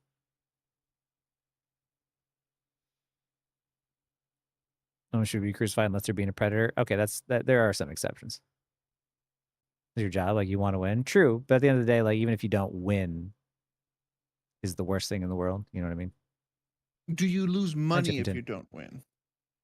If it's a tournament, maybe, but maybe, yeah. Yeah, see, if you don't lose money, if you don't... Oh, wait, yeah. Yes, okay. Yeah. Okay, it's okay to be competitive, but the way I see it, and the way I've always like approached these types of things, you don't flame your teammates, regardless if they've done some stupid shit. You can be like, hey, you know, let's try to correct this. Let's do this, this, and that. But you don't flame them. Yeah. The same way that you don't flame your teammates in other organized sports, because it just brings down the team, and you don't have a cohesive form of cooperation. Sure, you can call Yeah. someone out for a mistake or whatever, but you don't flame them. There's a big difference between calling them out and saying, "Hey, maybe next time do this," than saying, "You fucking idiot, why did you do this?" What is that going to do? What good is that going to do? No. It I think that's too. It's like, it's the same when people say, "Oh, I'm just being blunt," when they're really being rude. Like, there's a way to be honest without being rude. And this is something that I've sort of, I had to learn and teach myself when, like, at one point in my 20s, I decided that I wasn't going to lie ever again. Cause, and this wasn't like anything like big. It was like, I didn't like having to cover up like white lies and like cover up my opinion. Right. And so if I didn't like something, I wouldn't say, "Oh, that's fucking stupid," or "Oh, that's gross." Because I realized too, like, statements like that can be loaded to where you don't realize that when you're calling something gross, it might be something that somebody is really attached to, and something that somebody else like relates to, or something else, something that somebody that you love actually likes, and then that makes them feel like shit. Whereas I could say, "Oh, I don't like that. That's not really for me." At jail 40 seconds.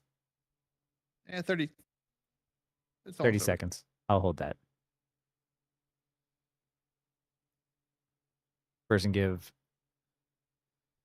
be straight. If I fucking stink, tell me I smell like shit. I mean, there's a difference though, right? Like, I'm not saying don't be honest.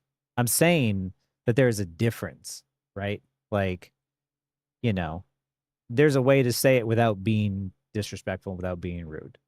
And I will tell you about that in like 3, 2, 1. Okay, now the ad is over. Anyway, when it comes to being honest and telling people the truth, like, it's okay to say that you don't like something. And in fact, you should. But it's not okay to put something down. Like the other day on stream, I had said, when it came to like dating, I was like, "Oh, I don't want to date someone who is like another Marvel Rivals player." Right? Like I don't want to try and meet someone through Marvel Rivals personally. And someone, I can't remember if maybe you're here, said like, "Oh, they're calling, Marvel Rivals players chuds." And it's like, no. That's not what I'm saying. I'm saying that's just not what I'm looking for. Right? And there's a difference. I'm honest that that's not really what I'm looking for, but there's not saying that it's bad. It might be something that somebody else wants. Like maybe somebody else wants a duo partner that they can play with all the time. Me personally, I get enough of this game already. I would really personally like to be with someone that pushes me to do things outside of Rivals. And so, there's ways to be honest that don't involve being rude. And that's something that I think that people need to understand when it comes to like being blunt or being like upfront, is like how you word things is important, because you can be honest while also still being respectful to people where they understand. In context, my team said, "We need to stop LARPing. Let's reduce LARPing as a team multiple times. We have used the word for an action others." That's why I'm confused. What, they didn't like the LARPing? I don't like the LARPing term in general. You know what's funny? What I find funny about LARPing is that like it's almost gone full circle. I agree with to that, where Bright. it's actually meaning the original meaning again, if Yeah. that makes sense. Yeah. But it's basically taken on a popularity thing, and like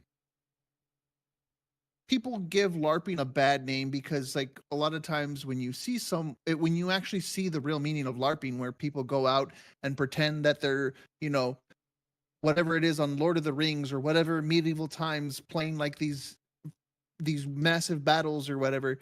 I mean, that is what LARPing is. That's the origin of it. And you're pretending to be, or you're not pretending, you're doing your best to like recreate that. And it's turned into some weird morphine that, like, to me, when I hear LARPing, I wouldn't get insulted by it. To me, it doesn't bother me. That word has no weight. And I guess on stuff like that, it just depends on the person and how much they hold it to their own status at this point. Because it's like the what would be the equivalent when we were younger? When we Wait, lame? works with Fortnite. I'll Uh, show you how to eventually. Oh, well, the biggest thing is like we would say, well, that's gay. That was like the biggest thing that we were Yeah. doing like during our time or whatever. And like this is like the equivalent of it. And I mean that the term that we use has now like been retaken Phased. back by the LGBTQ Yeah, and for the most part, phased out. and phased out. Yeah. Because they're pretending to be Hulk himself. I feel like every Hulk player is like slightly Hulk themselves. Whether it be in size or mostly their mental rage. And for Nasu, no. I went over the dev vision and then I looked at the patch notes, but I wasn't gonna bother looking at the patch notes because this is fucking useless. Like There's gonna a be lot real. of shit. Like what would reading all of this do? Like I could go over each individual change and it wouldn't fucking matter because I don't know how it's gonna play as a whole anyway. Like this isn't even including the That's a lot team of ups. shit. This is pointless. Like without the team ups, all this doesn't matter. Doesn't have the 100 plus other skills added to the game. Exactly. All this shit is pointless. Like, I don't know. You're playing on the test patch today. Like, how was it? Or the early patch? Team don't understand. We actively attack VC and chat. Remember, it's been used pertaining to our team. It sounds a lot like people just don't know how to communicate, Tiger Lily. That's a problem. And the communication is hard, and people need to be taught how to do it and have those uncomfortable conversations. Rogue is insane right now. You'd love this. I would.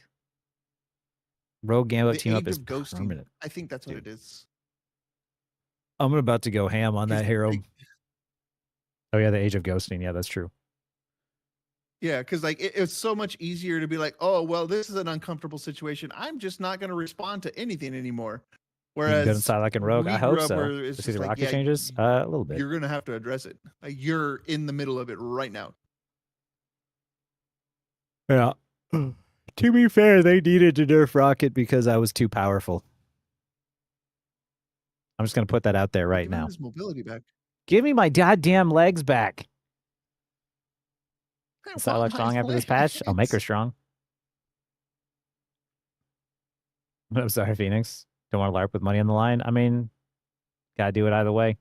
I mean, just like it's not gonna change anything. If you get worked up, it won't change anything because even if you get worked up, it's not gonna suddenly get them worked up more or get them to try harder.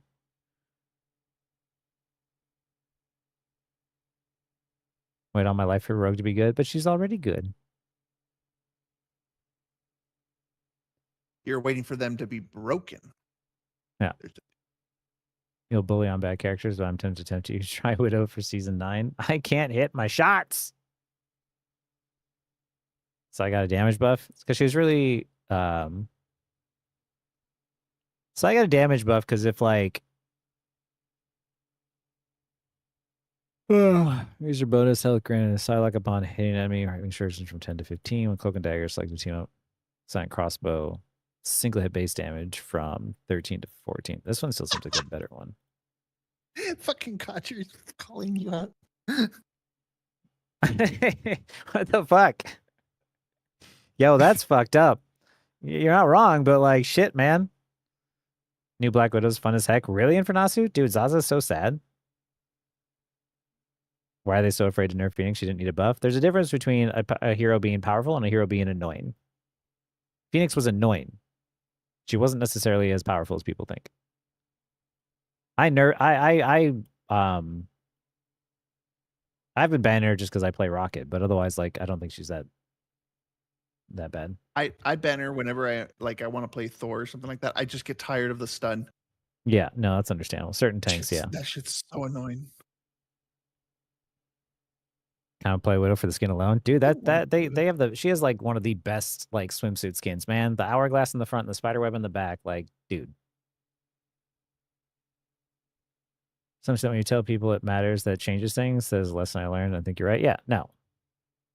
You can tell people, hey, this is important to me, and hope that they listen. That doesn't mean that they will. And if you invest too much into the expectations of what other people are going to do, you're going to be disappointed. C'est la vie. Because, yeah. That's just how it works in life. Phoenix Kid's design of infinite uptime is just so obnoxious. That's hit scan.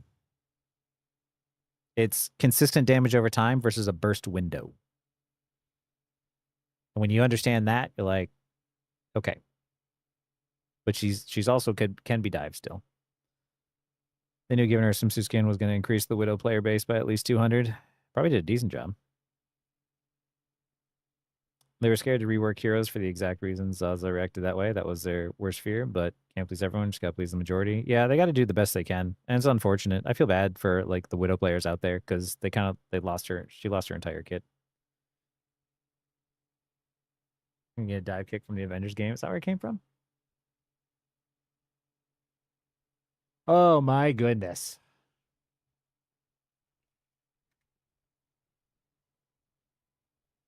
Riften is live. He's back, baby. Riften. You guys all right? I don't know. That guy was chasing me for a while. Y'all ladies like all that. It's all good. 2 more hours and we hit that sweet window of Just one? Dude, I just need to do this shit full time so that way, like, I can have all these like long streams and not get so much shit. Broken. If I did this shit full time, I don't know. Infernasu, you still there? What do I got to do to make this shit full time? I'm dead. Yo, I cannot catch this guy.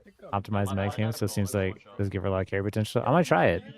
Games are pretty good. We're playing on the early Oh, they're access. totally. It's pretty chill. Pretty chill. Oh, that's why it's coming. I was wondering why that shit was coming up on your side. It's because I had to reset this shit. Fuck. Ignore user. And we'll ignore that one. Okay, now you shouldn't see all those things popping up anymore and taking up your feed. Oh, Run as man. many ads as possible. It's true. You guys would hate me for that, though. I need to get more people to sub and donate. Oh, the Taco Nuts is there. Adios. No.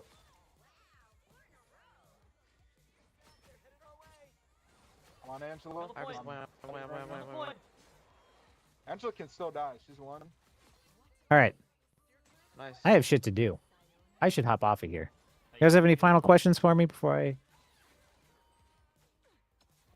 take off? How much could a woodchuck First, I'll run your ads. Thank you, Shadow Woodchuck- Clinch. I appreciate that. wood? I'm sure shorts are good at expanding an audience. That's true. If only my shorts guy could just keep pumping out all the shorts. The new cloak one is not. If only my streamer could have more consistent times when they fucking stream so I can get more shorts. Hey, there's shorts. There's clips. I saw clips in that folder. Unused clips. Clips that have yet to turn into shorts. Box one. Turn these 4 hours into a short. She's dead. I got you. Like how Jevington Turn just 4 like hours of fucking yapping poked into a a short. poked a hornet's nest without without realizing. Ooh. Wait, I got actually. Listen, You know, it's No, okay. bro. You know. I need you to take care of this shit, Shaggy.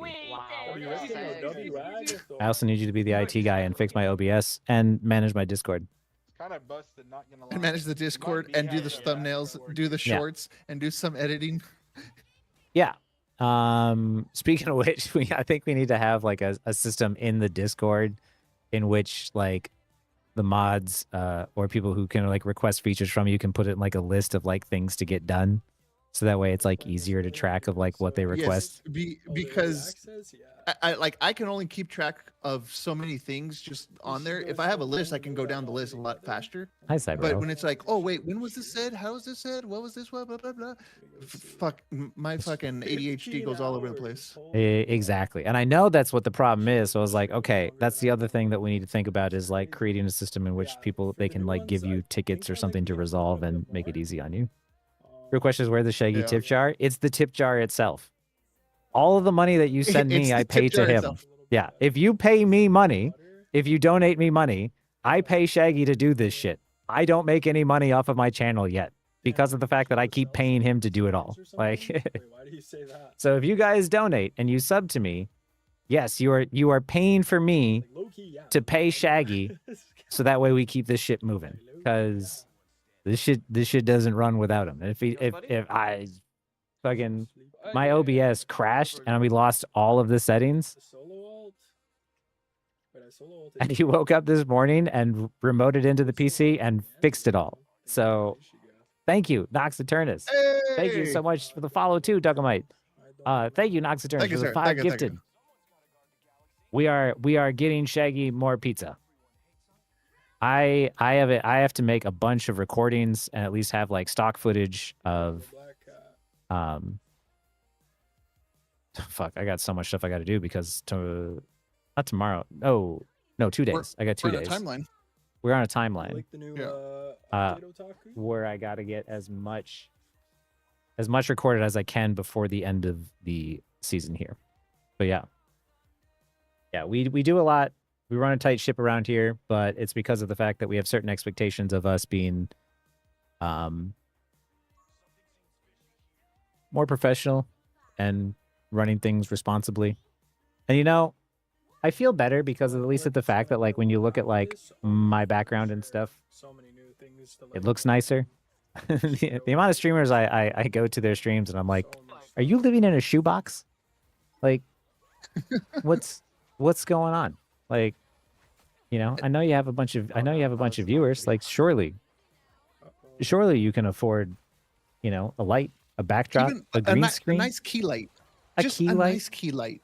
Doesn't even have to be a big key light. Just a nice key light. Two things. This is the thing that like for me that's always like bothers me is when the microphone sounds like absolute ass. Oh, that's the microphone, yeah. Primary. Because I don't want to hear that kind of shit, especially like when when someone rages and you hear the peaking and the clipping. Fuck no, I hate that. That is number one. Number two is at least a decent key light. Key light and an audio will go a long way. Audio first. Like, if there's one thing that you want to have to make your stream or your videos seem higher quality, it's a better microphone. Like, that was one of the biggest pains in the ass from the very get-go. Was anytime I did a recording, I hated trying to like remove background sound and removing like keyboard clicks and like trying to minimize a lot of the extra like crappy sound that comes in. And Shaggy was like, I was like, what mic do I need to buy?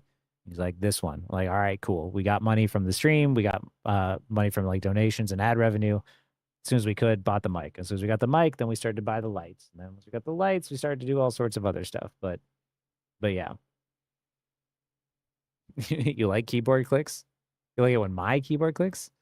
It's a Rode Procaster, right, Shaggy? Yeah.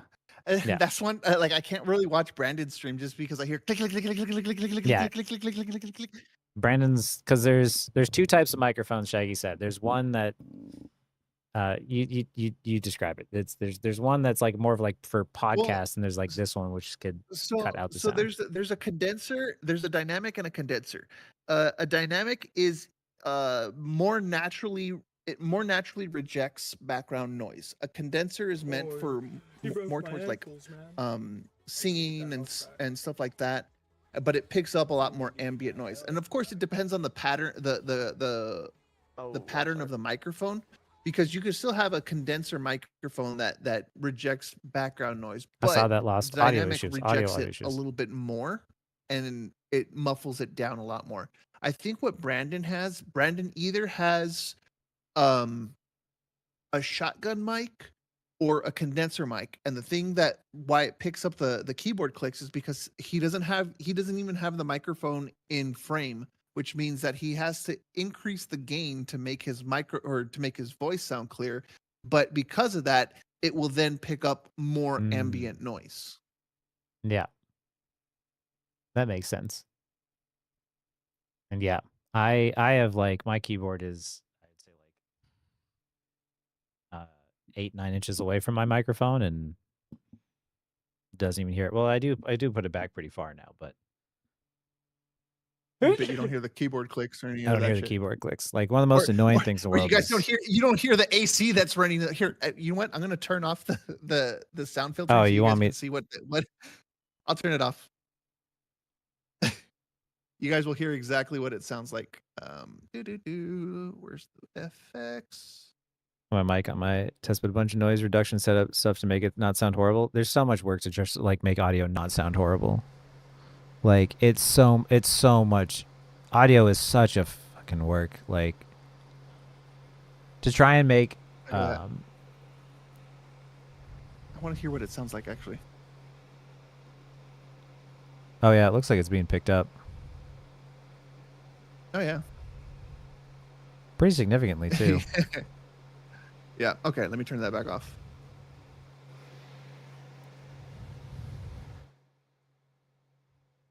Low humming sound. Yeah, it's actually pretty loud in here. Like, Oh, and then yeah, I also did have the. Okay, there. It's gone. set something up for my kid. But I don't know how to begin with audio. On audio, dude, YouTube is just like where we turn to. There's just so much research out there already. Sound of death breathing. Hey, how we know he's not dead. Not physically, just emotionally.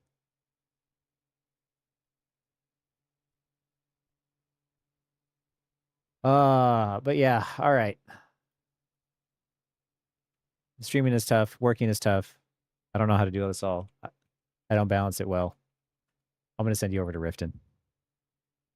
He's playing the new patch. He's one of the Psylocke goats out there, and he left Rivals for a little bit Yeah, a wise man. because of toxicity, and then he went to League of Legends, where he quickly decided that that Marvel Rivals was not as bad. Yeah, do you think Symbiote team up is good without the enhanced version? Why does yeah, the Oh yeah, what happened to the emotes? Why To why are see the emotes people- not showing up with the? It depends if they're subbed or not. I don't know.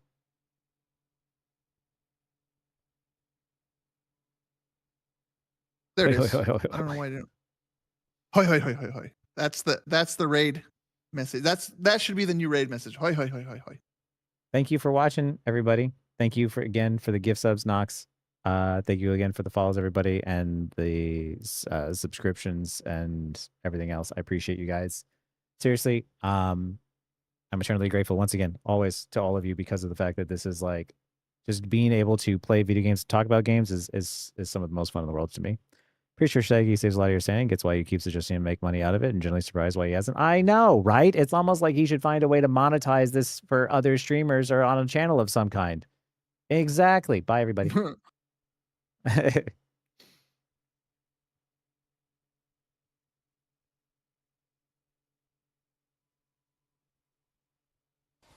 All right.